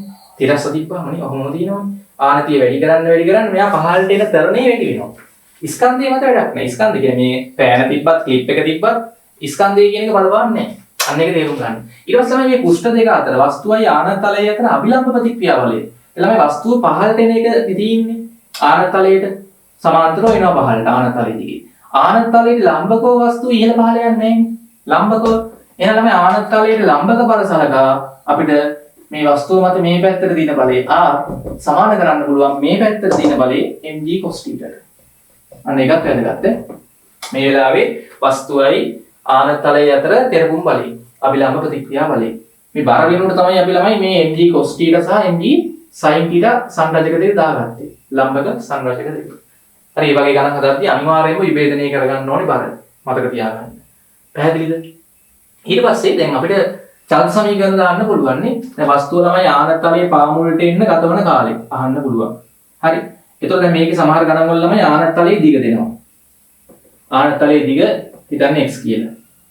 හරි. නැත්නම් මෙතන සිරස් උස දෙන්න පුළුවන් නේ. හරි වස්තුවල තියෙන සිරස් උස. දෙකක් ඔයගොල්ලෝ දන්නවා මෙතන sin θ නේ. sin θ සමානයි මොකක්ද දෙන්නේ? අනේ වැදගත්. sin θ සමානයි මේ ඍජු කෝණී ත්‍රිකෝණයෙන් සම්මුඛ පාදයේ උස h බෙදීම කර්ණයේ x නේ. උතනින් සමහර ගණන් වල අපිට එක එක විදිහට දත්ත දෙනවා. හරි සමහරවිට මේ කෝණේ හොයාගන්න වෙනවා මේ දෙක දීලා නේ. එක එක විදිහට අහන්න පුළුවන්. ඊට පස්සේ මෙයා පහළට දක්නේ දන්නවනේ g sin θ නේ. අපි දාමු වස්තුවට පහළට x සමානයි ඉන්නේ. ආනතලයේ දිගේ පහළට x සමානයි ඉන්නේ. හරි දැන් මම දාලා උතනින් ළමයි අපිට එන තරණය හොයාගන්න පුළුවන්. ඒක හරි. ඊට පස්සේ අපි ආනතලයේ දිගේ පහළට දාමු මේ චලන සමීකරණය. හරි ඒක අපිට අවසාන ප්‍රවේගයෙන් මෙහෙම හැකිනේ. හරි කාලය හොයන්න පුළුවන්. නැත්නම් v වර්ග සමානයි u වර්ග දර 2x දාලා වස්තුවට පහළට එයා එන තරණය. ඔය දන්නේ නැත්නම් මේ මොනවාද? අවසාන ප්‍රවේගය හොයාගන්න පුළුවන්. මේ ආනතලයේ දිග දන්නවනම් නේ x කියලා දන්නවනේ. ඉතින් අවසාන ප්‍රවේගය කියන්නේ ආනතලයේ අර පාමුලට මෙතෙන්ට එද්දි ප්‍රවේගය. එතෙන්ට එනකම් එකම තරණයෙන් එන්නේ. හරි v සමානයි v වර්ග සමානයි u බිඳුවෙන් මිශ්‍රතාවයෙන් දෙවරක් තරණය මේ එන්නේ කීයද? g sin θ නේ. හරි g sin θ දාන්න. වතාවක් x හරි උතනින් ගන්න පුළුවන්.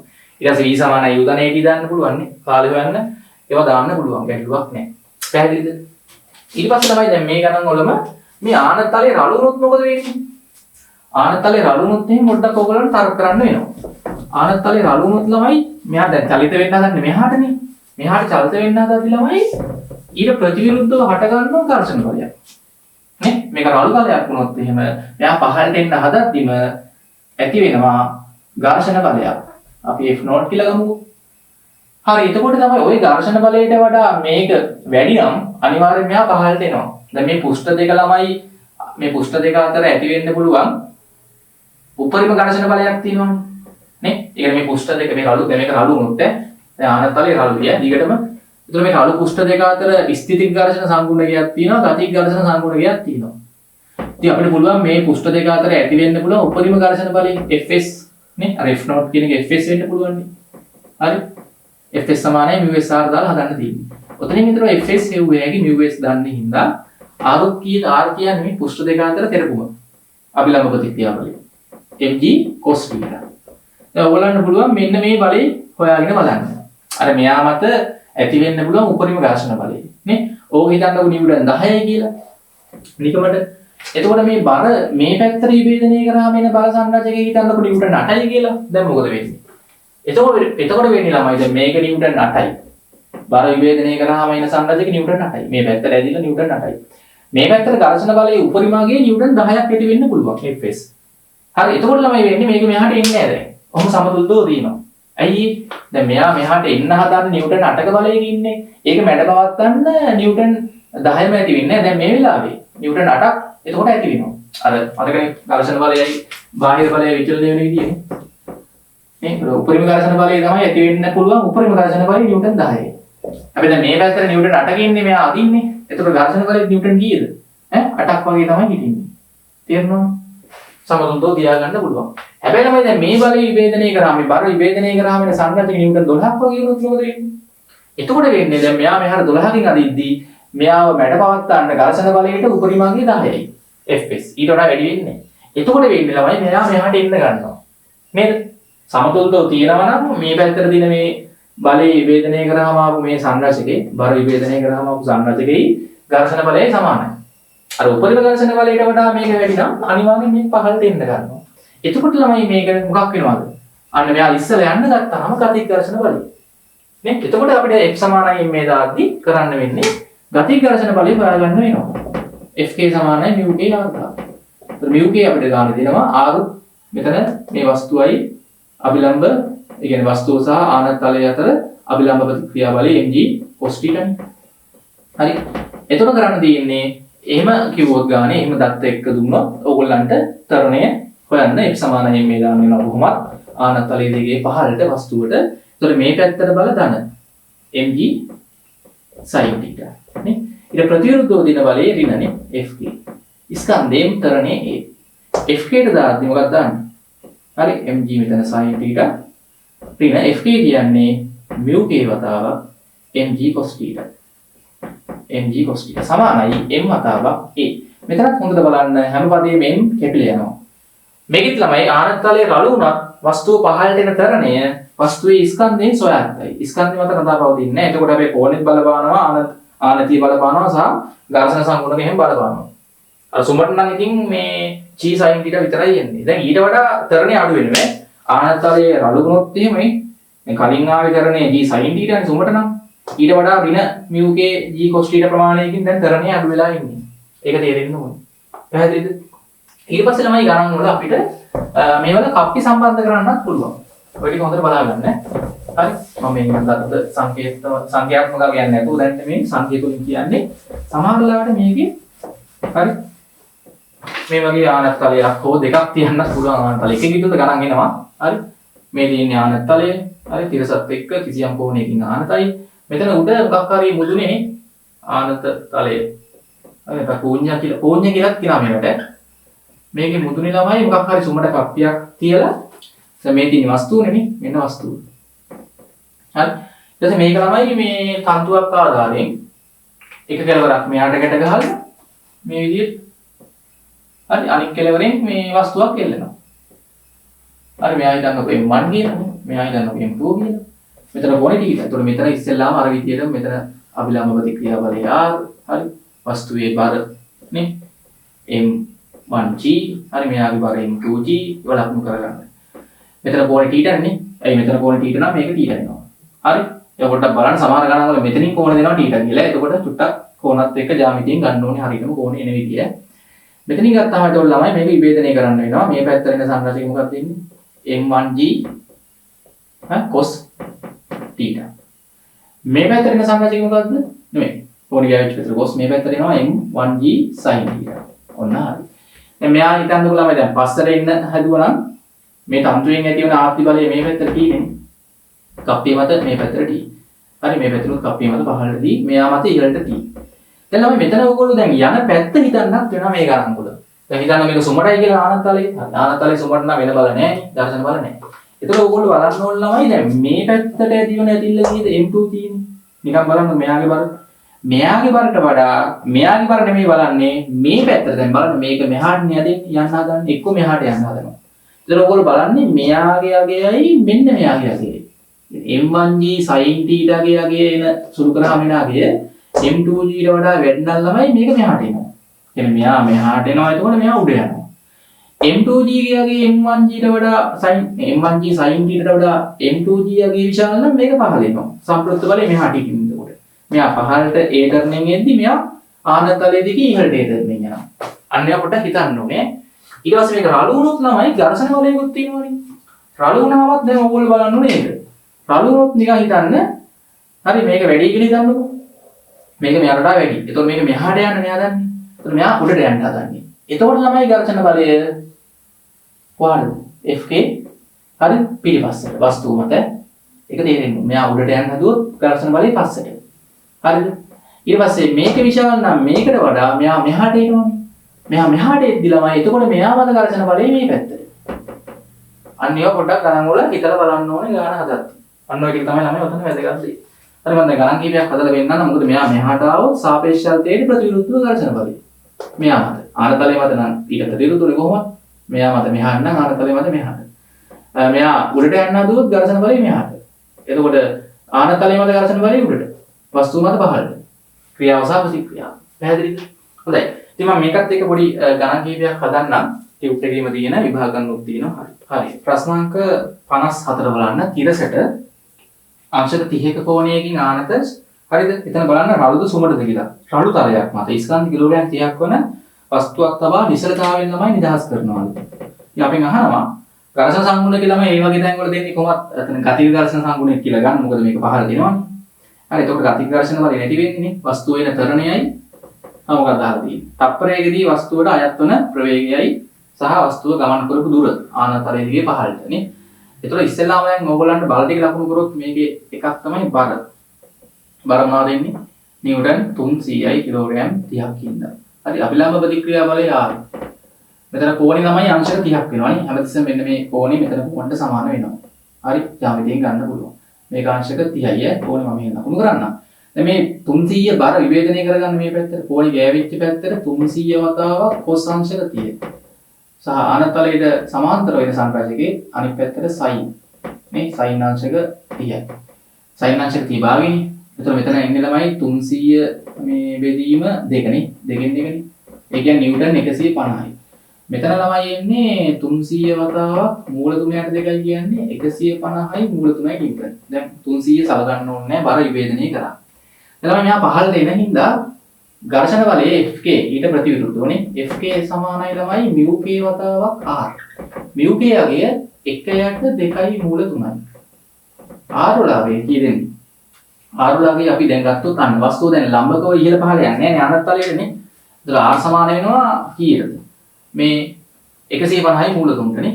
දෙකක් ලියා ගන්න. මොකද ආනත්තලයේ ලම්බක වස්තුව මත බල සමතුලිත කරාම ඉහළ පහළ යන්නේ නැති හින්දා පහළට ආවට ආනතලයේ ලම්බකව බල සමතුලිතයි නේ. R සමානයි 150යි මූල 3යි නිව්ටන්. හරි මෙතන 150යි මූල 3. මූල 3 කැපිලා ගියා. 150 දෙකෙන් ගෙවුවම කීයද? 75යි නිව්ටන්. හරි එතකොට බලන්න පහළට තියෙන බලය නිව්ටන් 150යි මේ පැත්තට තියෙනවා 75ක්. දැන් දාන්න F සමානයි මේ පහළට වස්තුවට ආනතලයේ දිගේ පහළට ඒ පැත්තට තියෙන බලය නිව්ටන් 150 දාන ප්‍රතිවිරුද්ධව තියෙන බලය 75 රින් හැබැයි ස්කන්ධය කීයද? ස්කන්ධය වස්තුවේ 30යි. උතනින් තරණය හෙව්වේ හැකිනේ. ඉතින් මෙතන 75 යට 30ක් කියන්නේ තරණය. හරි උතනින් සුළු කරලා ගන්න. ඒ කියන්නේ 25 යට 10යි නේ. ඒ කියන්නේ 2.5යි තප්පර වර්ගයක මේක තරණය. ඉතින් පස්සේ ඉතින් ආරම්භක ප්‍රවේගය බිඳුවයි ඉන්නේ. තප්පරයක් එතිනේ t සමානයි තප්පරයක් වෙද්දි මෙයා පහළට ආපු දුර නේ. පහළට ආපු දුර මොකක්ද? x සහ ප්‍රවේගී v. ඉතින් v සමානයි u ධන 80 දාන්න. හරි පහළට ආනතලයේ දිගේ v සමානයි u ධන 80 දැම්මොත් තප්පරයක් යද්දී ආපු ප්‍රවේගයනේ. තප්පරයක් යද්දී ප්‍රවේගය හොයාගන්න පුළුවන් u බිඳුවයි. තරණේ 2.5යි තප්පර එකක් වෙද්දී ප්‍රවේගය 2.5යි තප්පර මීටර ඊට ආයෙ දාන්න දුර හොයන්න මොකක් හරි තවත් සමීකරණයක් නේ. හරි ඒ සමානයි u ධන v බෙදීම 2t හරි මොකක් හරි දාන්න. හරි u බිඳුවයි v 2.5 බෙදීම දෙක වතාවක් තප්පර එකක් යද්දී එකයිනේ තප්පර. ඔතනින් ඔයගොල්ලන්ට 1. මේ හිතෙන්නේ. හරි. තප්පරයට මීටර බලන්න මෙතන ප්‍රවේගය හරියද? තප්පරයක් ඇද නේද? හරි. චුට්ටක් බලන්න එතන සුළු කරලා අපිට ආවේ තරණය 2.5යි. හරි u බිඳුවේ නිශ්චලතාවයෙන් තප්පරයක් යද්දී අහන්නේ. ඉතින් තප්පරයක් යද්දී ප්‍රවේගය v 2.5ක් එන්නේ. හරි පොඩ්ඩක් හිතලා උත්තර හදාගන්න. මෙතන මම හිතන්නේ 1.25යි මීටර එන්නේ නේ. හරි 1.25යි මීටර. හරි ඒකයට ගාස්න සංගුණේ හරිය නේද? Fk සමානයි μk හරි. හොඳයි. ඔතනින් පස්සේ අපි බලමු ප්‍රශ්නාංක 56. සාමාන්‍ය චල සමීකරණ දාන්න පුළුවන් එක සරල රේඛාවකනේ යන්නේ. එකම ධර්මයේ. එතන තමයි තියෙන්නේ දැන් ආනත්තලයක් මත සුමට රළුද බලන්න. 56. හරි එතන රළු ආනත්තලයක් මතනේ අංශක 30කින් ආනතයි රළුව. සුමට කප්පියක් මතින් සෑහළු වගේ තනේ තන්තුවක් දාලා දෙකරවට මේ ස්කන්ධ දෙක ගැට ගහලා. දැන් අරක හිතන්නේ මේකේ නිව්ටන් මේ පැත්තට මෙයාගේ බර 40යි. ආතතිය t. කප්පිය මත t. කප්පිය මත t. ආයි මේ පැත්තේ වස්තුව මත t. මෙයාගේ බර ලකුණු කරොත් නිව්ටන් 60යි. මෙතන ඒතර මේක අපි නිවේදනය කරගත්තොත් දැන් අපි ළඟ තිබ්බ වලය හරි මෙතන අංශක 30ක් වෙනවා මේ කෝණේ. ඒතර මේ 60 විවේදනය කරොත් මෙතන අංශක 30ක් හින්දා 60යි මේ පැත්තට ඉන්නේ cos 30 නේ. 60යි cos 30. 60යි cos 30යි කියන්නේ ළමයි මූල 3කට 2යි කියන්නේ මෙතන 60යි 2යි කියපුවාම 30යි මූල 3ක් එනවා නිව්ටන්. මේ පැත්තට එන සංරචකනේ ආනත්තලයේ දිගේ පහළට 60යි sin 30. විවේදනය කරාම දැන් මේ 60 සලකන්න ඕනේ නැහැ විවේදනය කරගත්ත බර. ඒ කියන්නේ 60 වරක් sin 30යි කියන්නේ භාගයනේ. ඒ කියන්නේ නිව්ටන් 30යි. මෙහාට අන්න බලන්න. මෙහාට ඇදලා නිව්ටන් 30යි. මෙහාට ඇදලා නිව්ටන් 40යි. එහෙනම් මොන පැත්තද වැඩි? සම්ප්‍රයුක්ත බලය මේ පැත්තටනේ තියෙන්නේ. එතකොට ඇයි මෙහෙන් 40කින් අදිනවා මෙහාට 30යි. හරි මුළු බර නෙමෙයි ඉන්නේ. මුළු බර තියෙන්නේ මෙහාටනේ 60. ඒක විවේදනය කරාම මෙන්න මේ සංරචකය තමයි බලන්න ඕනේ. මෙහාට වඩා වැඩිද අඩුද? මෙහා අඩුයි 30. එහෙනම් පද්ධතිය ළමයි මේ පැත්තට තමයි යන්නේ. එහෙනම් පද්ධතිය මෙයා පහළට ඒ තරණේ යනවා. මෙයා ඉහළට ආනත්තලයේ දිගේ මුදුනට ඒ තරණේ යනවා. ඊට පස්සේ ළමයි දැන් මෙයා ඉහළට යද්දි ඝර්ෂණ බලය ළමයි මේ පැත්තට. අන්න ඒවා හිතන්න ඕනේ. ගති ඝර්ෂණ බලය Fk. නේ Fk කියන්නේ μk වතාවක් r.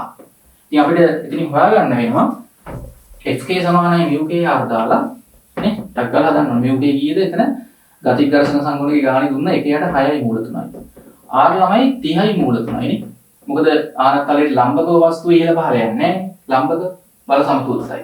r සමානයි මේ 60යි cos 30යි කියන්නේ 30යි මූල 3ට. මූල 3 කැපෙනවා. 36න් කැපුවාම කීයද? Fk 36න් බෙදුවාම නිව්ටන් 5යි. එහෙනම් දැන් කරන්න තියෙන්නේ මෙයාට පහළට x සමානයි මේ දාන්න 4යි kg ඊට පහළට x සමානයි මේ දාන්න. ඒතර පහළට බල ධන ඉහළට බල ඍණනේ p. ස්කන්ධය 4යි තරණේ a අංක 1.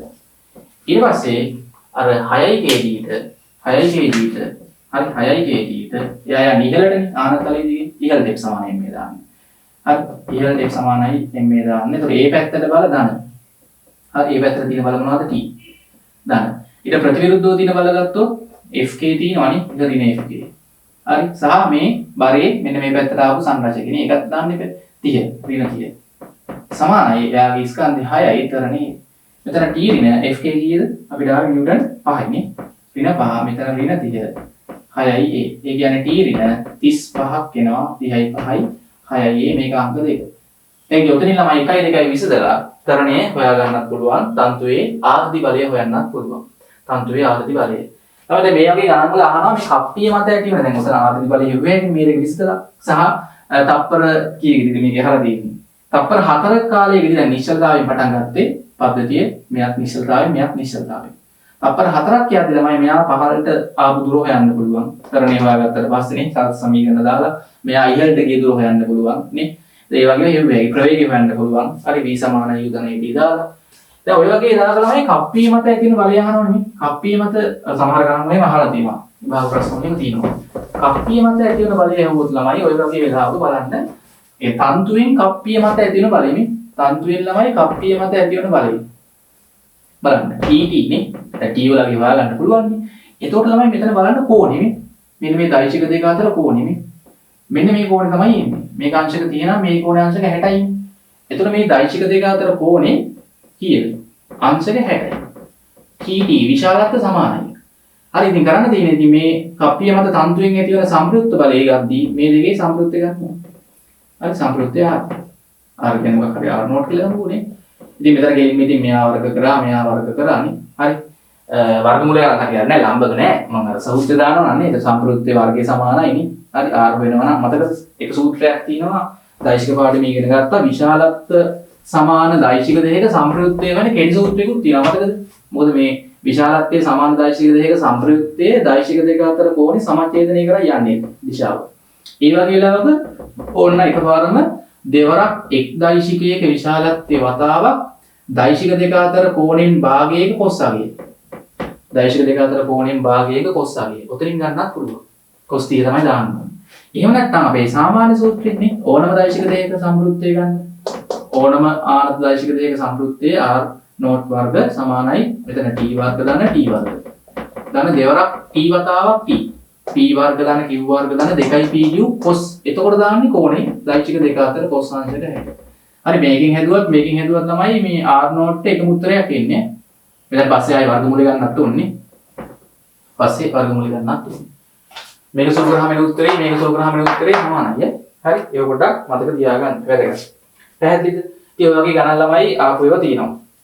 හරි ලෝකයේ අර එක විභාග ගානකුත් තියෙනවා ටියුට් එකේ ඔයගලන්ට බැලුව හැකි මේ ප්‍රශ්න අංක ටියුට් එකේ හරි ඒක ටියුට් එකෙත් මම දාලා තිබ්බා ටිකක් පරණ ගානක් තියෙනවා ළමයි බලන්න පුළුවන් 1989 ගණන් වලනේ හරි ඔයගේ රචනා ගානක් සංකේත වලින් තියෙන්නේ හරි ඒතකොට ඒක කරන්නේ මෙයා මෙතන තියලා මෙයා මෙතන තියලා අතාරිනවා ඒ කියන්නේ මේ කන්තුව හැකිලෙන විදියට මෙයාත් අපි අල්ලලා උඩින් තියා ගන්නවා මෙයාත් ඔහොම අල්ලලා උඩින් තියා ගන්නවා මෙයා ආනත් තලයේ මත මෙයා හරිද නිකන් ඔහොම තියා ගන්නවා. තන්තුව දැන් හැකිලිලා තියෙන්නේ. හරි ඒ වගේ ගානක් තියෙනවා ළමයි. එතන මට මතක විදිහට ගානේ ආනත් තලයේ සුමටවද කොහෙද තිබ්බේ.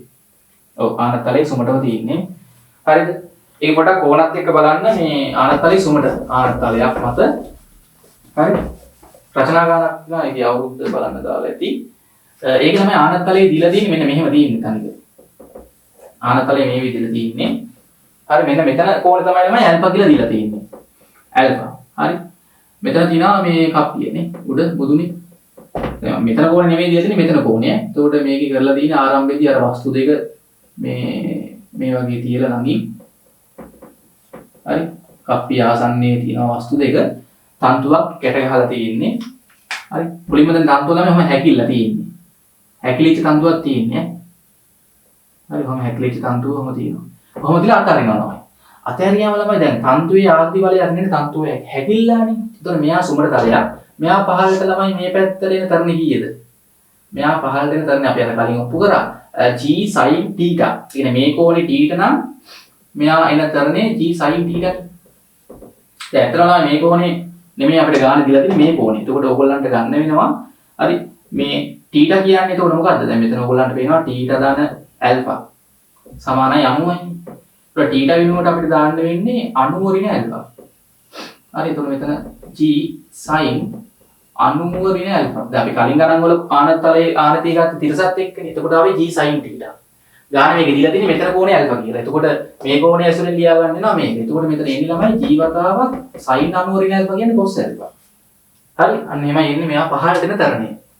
හරි මෙයා පහළට එන තරණේ g cos ඇල්ෆා මෙයා පහළට එන තරණේ ළමයි දැන් තන්තුයෙන් කිසිදු බලයක් නැහැ නේ මෙයාගේ බර විතරනේ තියෙන්නේ ආරම්භයේදී පහළට.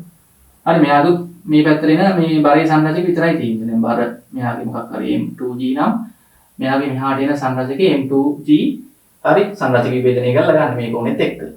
ඒක කොට හිතලා හදන්න ළමයි. ඒතර මේක පහළට මේ එන තරණේ g. එහෙම මෙන්න ළමයි තන්තුව ඇදෙනකම් විතරයි. දැන් තන්තුව ඔහොම ටික ටික ඔහොම දිග වැඩි වෙලා ඇදෙනවනේ. හැකිලිච්ච ඒවා දිග ඇදලා. හරි මෙයාත් පහළට එනවා. කිසියම් වෙලාවක මේක එකපාරට ඇදෙනවා. ඇදුනට පස්සේ ළමයි ඇදෙනකන් තමයි ඔහොම වෙන්නේ. තන්තුවේ මුළු දිග මට මතක විදිහට ඔය තිබ්බේ. මෙයා පහළට තන්තුව ඇදෙද්දී x දුරක් ආව නම් ළමයි මෙයා පහළට ආපු දුර l ඍණ x වෙනවා.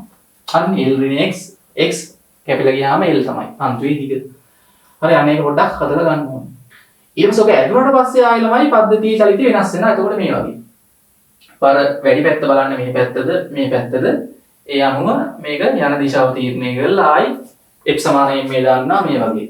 තන්තු වැදුනට පස්සේ අර ඇදෙනකන් තමයි මම මේ සිද්ධිය විස්තර කරේ. හරි මෙහා එන තරණය සහ මෙහා එන තරණ වෙනස් වීමක් වෙනවා.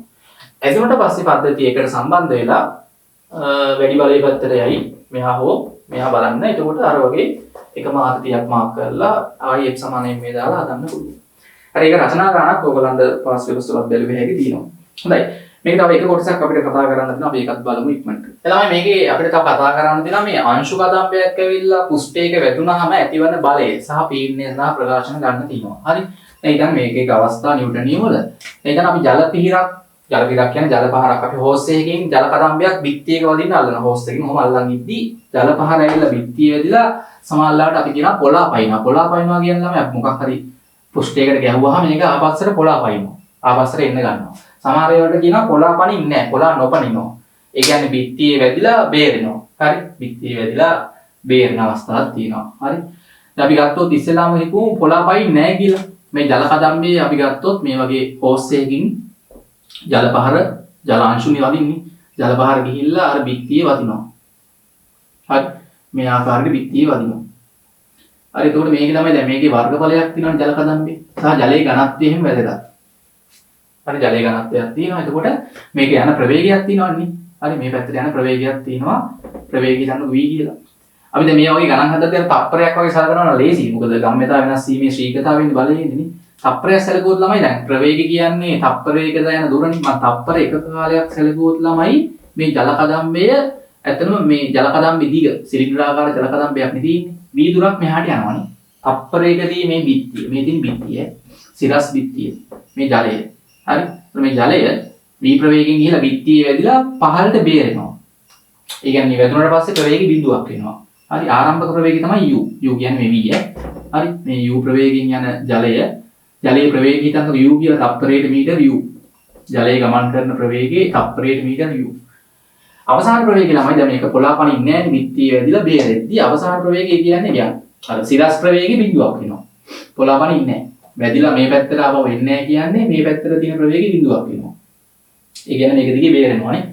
දැන් අපිට පුළුවන් ළමයි මේ ජල පහර බිත්තියේ වැදුනහම මේ පැත්තට බලයක් ඇති වෙනවා. හරි මෙන්න මේ වර්ගඵලයට සමාන වර්ගඵලයක් තමයි බිත්තියේ වදින්නේ. ඒකේ ප්‍රතික්‍රියාව මේ පැත්තට F. ජලය මත. ඉතින් අපිට පුළුවන් මේ බිත්තියේ වදින ජලයට දාන්න පුළුවන් නේද? හරි ගම්‍යතා වෙනස් වීමේ ශ්‍රීකතාවය. හරි අපි දැන් මේ පැත්තටනේ බලය ඇති වෙන්නේ ජලය මත. මම මේ පැත්තට දාශික ධන කියලා අරගෙන දානවා mv ඍණ mu බෙදීම t කියලා. හරි බිත්තියේ වදින ජලයට හරි තප්පරයකදී වදින ජලයට මේ ගම්‍යතා වෙනස් වීමේ ශ්‍රීකතාවය සමානයි බලය. ඒතකොට දැන් ඕගොල්ලෝ හොයා ගන්න ඕනේ තප්පරයකට බිත්තියේ වදින ජල ස්කන්ධය නේ. ඉතින් අපි ස්කන්ධය සමානයි මොකක්ද? පරිමාව වතාවක් ගණන්ය නේ. හරි මම කල්පනා කරා ස්කන්ධය කියන්නේ පරිමාව වතාවක් ගණන්. ඒතකොට තමයි තප්පරයකදී වදින ජල ස්කන්ධය ගද්දි තප්පරයකදී වදින පරිමාව. ජල සිලින්ඩරයක් නේ වදින්නේ කියලානේ. සිලින්ඩරාකාර පරිමාවක් අපිට ලිව්ව හැකි හරස්කඩ වර්ග බලය වතාවක් දිග. දිගට දාන්නේ ළමයි u ම තමයි. නේ ජල පාරයේ ප්‍රවේගය u. තප්පරයකට යන දුර නේ u කියන්නේ ප්‍රවේගය හරස්කඩ වර්ග බලය a. වතාවක් ජලයේ ඝනත්වයෙන් වැඩි කරන්න ඕන. මෙන්න තමයි තප්පරයකදී වදින ජල පහරේ ස්කන්ධය. තප්පරයක් ගත්තොත් au රෝ. තප්පර දෙකක් ගත්තොත් ඔය වගේ දෙගුණයක ස්කන්ධයක් පිටී වදිනවා. දැන් ළමයි ඔක දැන් මෙහෙම මේකනේ. දැන් කොහොමද අපි දන්නවා දැන් මේ පැත්තට දාශික ධන කියලා ගත්තේ හින්දා F මේ පැත්තටමයි තියෙන්නේ. MB අවසාන ගම්‍යතාවය ළමයි බිඳුවයි. පොලා පනින්නේ නැහැ. ඒක බිඳුවයි. V බිඳුවක් වෙනවා. ඍණ මොන බලන්න අඩු කිරීම මේවා දාශිකෙ හින්දා දැන් මේ පැත්තට දාශික ධන කියලා අරන් මේ පැත්තට දැන් මේ ජලයේ මත බලය මේ පැත්තෙන් දැන් ජලයේ බිත්තිය වදීදී බිත්තිය මත බලය මෙහාට ප්‍රතික්‍රියාව මේ දින ළමයි ක්‍රියාව. ජලයෙන් බිත්තිය මත ඇති වෙන බලය. හරි? ඒක ප්‍රතික්‍රියාව බිත්තියෙන් ජලයේ මත මේ පැත්තට ඇති වෙනවා. ඊට පස්සේ තමයි මෙතන දාද්දී ඔයගොල්ලන්ට පේන්න ඕනේ. හරි? පෙර ගම්‍යතාවය ළමයි මේ පැත්තට තියෙන්නේ. දැන් අපි මේ පැත්තට ඒව දාශික ධන කියලා ගත්තොත් මේ පැත්තට දාශික දින වෙන්න ඕනේ. හරි? m වතාවක් u. බෙදීම කාලේ තප්පර එකයි. මෙතනින් ඔයගොල්ලන්ට එනවා ඍණයි ධන m ට දාන්න මෙන්න තප්පරයකද බිත්තියේ වදින ජල ස්කන්ධය. a වතාවක් u වතාවක් රෝ. ඍණයි ධන ආයු එකක් තියෙනවා මේ තප්පරයකින් බෙදුවහම වෙනස් වෙන්නේ නැහැ. එහෙනම් මෙතනින් එනවා ළමයි f සමානයි a වතාවක් u වර්ග වතාවක් රෝ. ඊට පස්සේ තමයි බිත්තිය මත ඇති වෙන පීඩනය ගත්තොත් නේ බලය බෙදීම වර්ගඵලයේ පීඩනය කියන්නේ නේ කිසියම් පුෂ්ඨයක් මත ඇති වෙන පීඩනය. පීඩනය ගද්දි බලය මෙන්න මේ A u වර්ග ρ බෙදීම A. හරි ඒට කැපිලා ගියාම බිත්තිය මත ඇති වෙන බලය මේ පීඩනය u වර්ග වතාවක් ρ. ඉතින් ජලයේ ඝනත්වය ළමයි හිතන්නකො 1000 කියලානේ. ජලයේ ඝනත්වය ඝන මීටරයට කිලෝග්‍රෑම් 1000යි. ජලයේ ඝනත්වය 1000යි ඝන මීටරයට කිලෝග්‍රෑම්. ජල පහර ගිහිල්ලා වදින වේගයනේ ජල පහර වේගය අපි u හිතන්නකො තප්පරයට මීටර 10යි කියලා. ජල පහර යන වේගය වැදිලා නිශ්චල තමයි මේ පහළට බේරෙන්න ගන්න. මේ පැතරයි කොලා පනින්නේ නැහැ. එතකොට දැන් බිත්තිය මත ඇතිවන පීඩනය හැවුවොත් මොකක්ද වෙන්නේ? හරි u කීයේ ප්‍රවේගය 10යි 10 වර්ගය. වතාවක් ජලයේ ඝනත්වය 1000යි නේ. ඉතින් ඔතනින් එනවා ළමයි කීයද? 1.5ක් නේ පැස්කල් පීඩනය නැත්නම් වර්ග මීටර නිව්ටන්. පැස්කල් ලක්ෂයක පීඩනයක් බිත්තිය මත ඇති වෙනවා. හරි බලය ගද්දි අපිට හැබැයි වර්ගඵලයක් ඕනේ. පීඩනය හැවුවොත් නම් ඕනේ නැහැ. අතන බලය ගද්දි මේ බලයේ වර්ගඵලයෙන් බෙදද්දි වර්ගඵලය කැපිලා ගියා. දැන් සමහර ගණන් වල දෙනවා ළමයි මේ ජලය මේකේ වැදිලා ආපස්සට කොලා පයින්නවා. එම ප්‍රවේගයෙන්ම කොලා පයින්නවා කියලා දෙනවා. එතකොට වැදිච්ච ප්‍රවේගයෙන්ම මේ පැත්තට කොලා පයින්නවා. v කියන එකත් එතකොට u ට සමානයි. බේරෙන්නේ නැහැ එතකොට. වැදිච්ච ප්‍රවේගයෙන්ම අංශු වැදිලා ආවයි මේ පැත්තට කොලා පයින්නවා. එහෙම කිව්වොත් ගානේ ඕගොල්ලන්ට මොකද කරන්න වෙන්නේ? එතකොට ආපස්සට ගම්මිතාවයක් තියෙනවනේ. එතකොට මේ mv කියන එක තමයි බිඳුවක් වෙන්නේ. මොකද වෙන්නේ? හරි මේ පැත්තට a ප්‍රවේගයෙන්ම කොලා පයින්නවා. හරි වැදිච්ච ප්‍රවේගයෙන්ම කොලා පයින්නවා. එතකොට ළමයි මෙතන mu එකක්මයි එන්නේ. මොකද v සහ u සමානයිනේ. ඍණ මේ පැත්තට ගම්මිතාව අපි ඍණ කියලා ගන්න වෙනවා. මොකද මේ පැත්තට ගම්මිතාව ධන කියලා ගත්තාමනේ පසු ගම්මිතාව මෙහාටනේ කොලා වනින්නේ ඒක ධන. පෙර ගම්මිතාවේ මෙතන මේ පැත්තට ඉන්න තමයි ඍණ දාන්න ඕනේ. තප්පරයක් සැලුවේ. හරි එතකොට උතන ළමයි මෙතන ඍණ ධන වෙලා කීයක් එනවද? හරි 2 mu එකක් එනවා. මෙතන ළමයි 2 mu එන්නේ. හරි 2 mu ආවම මෙතන m ට ඔයගොල්ලන්ට දාන්න වෙනවා මොකද්ද? හරි දෙවරක් මෙතන m කියන්නේ a u ρ නේ වතාවක් ආයි ප්‍රවේගය u එන හින්දා මෙතන දෙවරක් a u වර්ග ρ කියලා එන්නේ බලය. දෙගුණයකින් වැඩි වෙනවා එතකොට බලය. ඒතකොට පීඩනයත් මොකද වෙන්නේ ළමයි? පීඩනයත් මොකද වෙන්නේ? එතකොට දෙගුණයකින් වැඩි වෙනවා. පැහැදිලිද? අන්න ඒ වගේ පොඩ්ඩක් බලන්න පොලා පයින්නවද පොලා පයින්නේ නැද්ද? හරිද? ඔය වගේ ගණන් තියෙනවා එක එක ඒවා බලන්න පුළුවන් මේකේ. ප්‍රශ්නාන්ත බලන්න ටියුට් එකේ පොලා පයින්න සහ පොලා නොපින්න අවස්ථානේ. හරි. තිනා සුපර්මෑන් සම්බන්ධ ගණනක් බලන්න. සුපර්මෑන්ගේ පපුව මත වදින වෙඩි උණ්ඩ සහ මිසයිල ඉතා පහසුවෙන් පොලා පනින බව ඉතා හොඳින් දන්නා පමණකි. රූපයේ පරිදි ඔහුගේ පපුව මතට ග්‍රෑම් 3ක උණ්ඩ මිනිත්තුවට උණ්ඩ 100ක ශ්‍රීකතාවයකින් වෙඩි තබනවලු. විනාඩියකට උණ්ඩ 100ක් වදිනවා. එක උණ්ඩයක ස්කන්ධ ග්‍රෑම් 3යි. ඔක්කොම උණ්ඩ ළමයි වදින ප්‍රවේගයෙම කොලා පයින්නවලු. හරි එතකොට අහනවා තප්පරයට මීටර 500කින් වැදිලා ඒ ප්‍රවේගයෙම කොලා පයින්නවා. උණ්ඩ මෙහිදී ප්‍රවේග වෙනස් වෙන්නේ නැහැ කොලා පනිද්දී. සුපර්මෑන්ගේ පපුව මත ඇති වෙන බලය අහනවා. හරිද? ඔය සාමාන්‍ය ඔය කාටුන් බලනවනේ. හරි උසස් පෙළ ළමයි. උසස් පෙළ ළමයි කාටුන් බලද්දී ඔය දැකලා ඇති චුට්ටක් බලනවා. මේ ඉන්නේ සුපර්මෑන්ගේ පපුව. සුපර්මෑන් අනින්න ඕනේ නැහැ. ඒතර මේ උණ්ඩ ළමයි ඇවිල්ලා මේ උණ්ඩේ ළමයි ස්කන්ධේ ග්‍රෑම් 3යි. ඒතර මිනිත්තුවක් කියන්නේ අන්න මිනිත්තුවක් කියලා තියෙන්නේ. මිනිත්තුවක් කියන්නේ මිනිත්තුවකට උණ්ඩ 100ක් වදිනවනේ. මිනිත්තුවකට මේ පපුවේ උණ්ඩ ඇවිල්ලා 100ක් වදිනවනේ. 100ක් වදිනවා. හරි එහෙනම් උණ්ඩ ඇවිල්ලා වදිනවා. වදිද්දි මේ පපුව මත මෙහාට තමයි බලය ඇති වෙන්නේ. පපුව මත බලය මෙහාට මේ උණ්ඩ මත බලය මෙහාට ක්‍රියාව සහ ප්‍රතික්‍රියාව. මිනිත්තු එකක් කියන ළමයි තත්පර 60ක්. තත්පර 60ක් තුල උණ්ඩ 100ක් වදිනවා. එක උණ්ඩයක ස්කන්ධ ග්‍රෑම් 3යි. එතකොට අපි දැන් මේ සුපර්මෑන්ගේ පපුවේ වදින උණ්ඩ වලට හරි උණ්ඩ වලට දානවම මේ පැත්තට දාශි කරන්න කියලා ගමු. මේ ගම්මිතාව වෙනස් වීමේ ශ්‍රීකතාවය. උණ්ඩ වලට. ඒක ඔයගොල්ලෝ දැන් තප්පර 60කදී වදින උණ්ඩ වල ස්කන්ධ තමයි දාන්න ඕනේ. තප්පර 60ක් සලකන්න දැන්. මම මෙතන තමයි තප්පර 60ක් සලකනවා. ගාන එහෙම නිදලා තියෙන්නේ. තප්පරයකට ග්‍රෑම් 3ක් මේ මිනිත්තුවකට උණ්ඩ 100ක් වදිනවනේ. එක උණ්ඩයක ස්කන්ධ ග්‍රෑම් 3ක් නම් ළමයි උණ්ඩ 100ෙම ස්කන්ධ කීයද? ග්‍රෑම් 300යි නේ. ඒ කියන්නේ මිනිත්තුවකට ග්‍රෑම් 300ක ස්කන්ධයක් ඇවිල්ලා වදිනවා. උණ්ඩ 100ක් වදිනවා ග්‍රෑම් 3 ගානේ උණ්ඩ. ඒ කියන්නේ තප්පර 60කට අර t තප්පර 60යි මේ ග්‍රෑම් 300ක් වදිනවා ඇවිල්ලා ස්කන්ධය. හරි එතකොට මෙතන දැම්ම හැකි පොලා පයින්නේ ඒ ප්‍රවේගයෙන්ම තමයිනේ. හරි උණ්ඩ යන ප්‍රවේගෙ කීයද? තප්පරයට මීටර 500යි මේ පැත්තට වැදිලා ආවෝ එන ප්‍රවේගෙත් v 500යි. විශාලත්වයෙන් සමානයි. එතකොට මෙතන මේ පැත්තට ගම්මිතා අපි ධන කියලා ගත්තේ දෛශික මේ පැත්තට මේ දෛශික ඍණ. එතකොට මේ පැත්තට තමයි පසු ගම්මිතාවේ තියෙන්නේ. m වතාවක් v. අඩු කිරීම පෙර ගම්මිතාවේ ළමයි මේ පැත්තට උණ්ඩවල. ඒකෙන් දෙක ඍණ. මේ පැත්තට දෛශික ධන කියලා ගත්තොත් මේ පැත්තට දෛශික ඍණ. බෙදීම කාලය මෙතන 60යි නේ. තප්පර දැන් ඍණ මෙතන v සහ u සමානයි නේ. මම u ටත් ඕන v ම දාන්න. හරි. මොකද v සහ u විශාලත්වයෙන් සමානයි. ඉතින් මෙතනින් ඔයගොල්ලන්ට ඍණ ධන වෙලා හරි mv මොන ආදේශ කරන්නේ m කීයද ග්‍රෑම් 300 කිලෝග්‍රෑම් කරන්න. හරි. මෙතන එකපාරම ගත්තොත් එන්නේ දෙවරක් mv නේ. මොකද mv ඍණ ධන වෙලා mv සමානයි විශාලත්වයෙන්. හරි බෙදීම 60යි. ඉතින් මෙතන දෙවරක් m කියන්නේ ළමයි ග්‍රෑම් 300ක් අපිට ආවනේ. තප්පර 60කදී උණ්ඩ 100යි කියන්නේ ග්‍රෑම් 300යි. ග්‍රෑම් 300 ළමයි කිලෝග්‍රෑම් කරන්න 1000න් බෙදන්න. ඒ කියන්නේ 10 දින තුنين වැඩි කරන්න. ප්‍රවේගය 500යි. ඔතෙන් ළමයි සුළු කරලා බලන්න නිව්ටන් කීයද? 5ක් එනවා. හරි. නිව්ටන් 5ක් එනවා. මෙතන 60යි. මේ 60යි මෙතන කැපිලා ගිහිල්ලා නේ 10 බලක් සුළු වෙලා බලන්න. හරියටම නිව්ටන් 5ක් කියලා උත්තරේ එනවා. අර මෙතන වැදගත් ඍණ ධන වෙනවා සහ v සහ u සමානින්ද තමයි මම මෙතන mv මෙයත් mv නේ එතකොට v සහ u සමානයිනේ. වදින වේගයෙන්මයි පොළා පනින්නේ. ඒකයි එතන ළමයි මම 2 mv කියලා දාගත්තේ. පැහැදිලිද? ඒ වගේ ගණන් ළමයි එක එක ඒවා තියෙනවා. හරි ප්‍රශ්නාංක 60 62 නේ. හරි 61 මම ඔක්කොම දැන් හදන්න යන්නේ නැහැ. මේ ටියුට් එකේ මේ නෝට් එකෙත් ඕගොල්ලන්ට බලන්න පුළුවන් හදලා තියෙනවා. ඔය වගේ එක එක අංශු පදම්බයක් ඇවිල්ලා වදින ගණන් තියෙනවා. පැහැදිලිද? හොඳයි.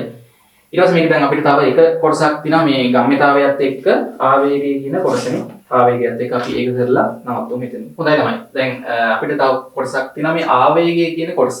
හරි? දැන් ආවේගය සහ ආවේගී බලය. දැන් ආවේගය කියන එක ඔයගොල්ලෝ අහලා තිනවා ගම්මිතා වෙනසකට තමයි ආවේගය කියලා කියන්නේ. මේ සමහර අවස්ථාවල තමයි ඉතා කුඩා කාලයකදී මේ ෂණිකව බල හට ගන්න අවස්ථා තියෙනවා. දැන් උදාහරණ තමයි අපි ක්‍රිකට් පිට්ටෙන් බෝලයකට පහරක් එල්ල කරද්දී ෂණිකව තමයි බලය ඇති වෙන්නේ බෝලයේ මත සහ ඒ ප්‍රතික්‍රියාව පිත්ත මත. ඊට පස්සේ ෆුට්බෝල් එකකට පහරක් ගහද්දී වොලිබෝල් එකකට පහරක් එල්ල කරද්දී ඒවා ෂණිකවලමයි ඇති වෙන අවස්ථානේ. ඒ ෂණිකවලමයි ගම්මිතා වෙනස් වීමක් වුණාම අපි ඒකට කියනවා ආවේගයක් කියලා.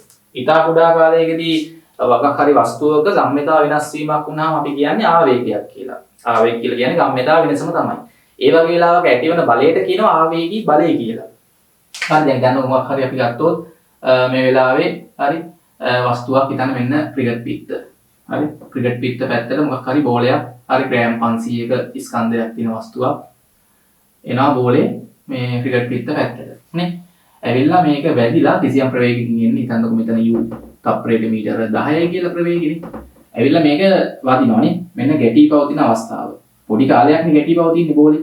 හරි බෝලේ ඇවිල්ලා හොඳට ගැටෙනවා. අන්න ගැටෙන මොහොතේ ළමයි මේ ක්‍රිකට් පිත්තෙන් මේ බෝලේ මත මේ පැත්තට බලයක් අට ගන්නවා. බෝලෙන් බැට් එක මත මේ පැත්තට බලයක් අට ගන්නවා. කුඩා කාලයක් තුල තමයි මේ ගැටී පවතින්නේ. ඊට පස්සේ මේ බෝලේ ආපහු මේ පැත්තට හරි කිසියම් කෝණයක් ආනතව හරි යන්න ගන්නවානේ. හරි ඕකනේ වෙන්නේ සාමාන්‍යයෙන් නේ. හරි v ප්‍රවේගයෙන් යනවා. අපි හිතමු තප්පරයට මීටර 20කින් කියලා වේගෙ වැඩි වුණා. එතකොට දැන් මේ වෙලාවේ අපි ගත්තොත් හරි ගැටී පැවතිච්ච කාලේ t. ඉතින් මේ කාලය තුල මේ බෝලේ අපි ගත්තොත් ප්‍රවේගය v දක්වා වෙනස් වුණා u වල ඉඳන්. හරි. ඒක වස්තුවක තමයි ඉතා කුඩා කාලයකදී අපි ගම්මිතා වෙනස් වීමක් ගත්තොත් දැන් අපි ගමුකෝ මේ පැත්තට ගම්මිතා ධන කියලානේ. නැත්නම් මේ පැත්තට ගම්මිතා ධන කියලා ගමුනේ. දෛශික මේ පැත්තට දෛශික ධන.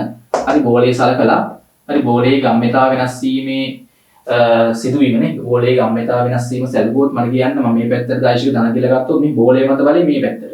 හරි. එතකොට මේකේ පසු ගම්මිතාවේ අඩු කරන්න එයාගෙන් පෙර ගම්මිතාවේ බෙදන්න ගත වෙච්ච කාලය. හරි එතකොට මෙන්න මේකට ළමයි අපි කියන්නේ ගම්මිතා වෙනසනේ. මේ t මෙහාට හරස් කරනකොට f වතාවක් t. හරි බලය වතාවක් කාලය. හරි බෝලේ මත ක්‍රියාත්මක කරපු බලය ක්‍රියාත්මක වෙච්ච බලය ගත වෙච්ච කාලයෙන් වැඩි කරාම ළමයි එනවා මොකද්ද? mv නේ mu ගම්මිතා වෙනස. ගම්මිතා වෙනස අපි ළමයි I ලෙස හඳුන්වනවා. ගම්මිතා වේගකම තමයි ඉන්නේ. ගම්මිතා වේගකයේ මතකද බලය වතාවක් කාලයෙන් තේනවනේ. නිව්ටන් තප්පර කියන්නේ kg ms ඍණයක. ඒ ළමයි බලය සහ දැන් කාලය අතර යන්නේ පස්තාරේ වර්ග බලයෙන් එන්නේ මොකද්ද නේ? කාලයත් එක්ක අපි කාලේ තප්පර බලය නිව්ටන් නේ වෙන වස්තුවක් මත ක්‍රියාත්මක වන බලය අපි ඇන්දොත් මේ වගේ පස්තාරයක ඉන්නේ කොහොම හරි බලය කිසියම් වගේකින් පටන් අරන් එක්ක වැඩි වෙනවා එක්ක අඩු වෙනවනේ බිඳුවෙන් පටන් අරන් වැඩි වෙන්න පුළුවන් නියත බලයක් වෙන්න පුළුවන් වස්තුව මත ක්‍රියාත්මක වෙන්නේ කාලය පුරාවටමනේ බලය වැඩි වෙන්න පුළුවන් අඩු වෙන්න පුළුවන් නේ මෙන්න මේ පස්තාරේ වර්ග බලයෙන් හරි මෙන්න මේකෙන් ආවරණය වෙන වර්ග බලයෙන් තමයි එන්නේ මොකද්ද? අර කිසියම් වර්ග බලයකින් එන භෞතික රාශිය හඳුනා ගන්න අපි කරන්නේ මේ අක්ෂ දෙකේ ඒක ගුණ කරනවානේ. අක්ෂ දෙකේ ඒක ගුණ කරාම හරි බලය නිව්ටන් කාලේ තප්පර. නිව්ටන් තප්පර. ඒ කියන්නේ ගම්මිතාවයක් එන්නේ. ගම්මිතාව වෙනසක් එන්නේ ළමයි ඇත්තටම මේ. බලයවතාවක් කාලේ ගුණ කරාම ගම්මිතාව වෙනසක් එන්නේ ළමයි. ගම්මිතාව වෙනසක්. ඒක සමානයි මේකේ වර්ග බලයට. හරි බලය සහ කාලය අතර ඇති පස්තාරේ වර්ග බලයෙන් යමයි එන්නේ ගම්මිතාව වෙනස. සමහර බහුවර්ණ වල ඕව දෙනවෑ. හරි කිසියම් වස්තුවක් මත කාලයත් එක්ක බලය වෙනස් වීම මෙන්න මේ පස්තාරෙන් දැක්වේ. දීලා අපෙන් අහනවා මේ සිදුවෙච්ච ගම්මිතාව වෙනස නැත්නම් ආරම්භක ප්‍රවේගය දීලා අවසාන ප්‍රවේගය අහනවනේ. ඒ වගේ ප්‍රශ්න අහනවා. ඒතර ඕගොල්ලන්ට කරන්න තියෙන්නේ මේ සම්බන්ධය පාවිච්චි කරන්න ගම්මිතාව වෙනසට.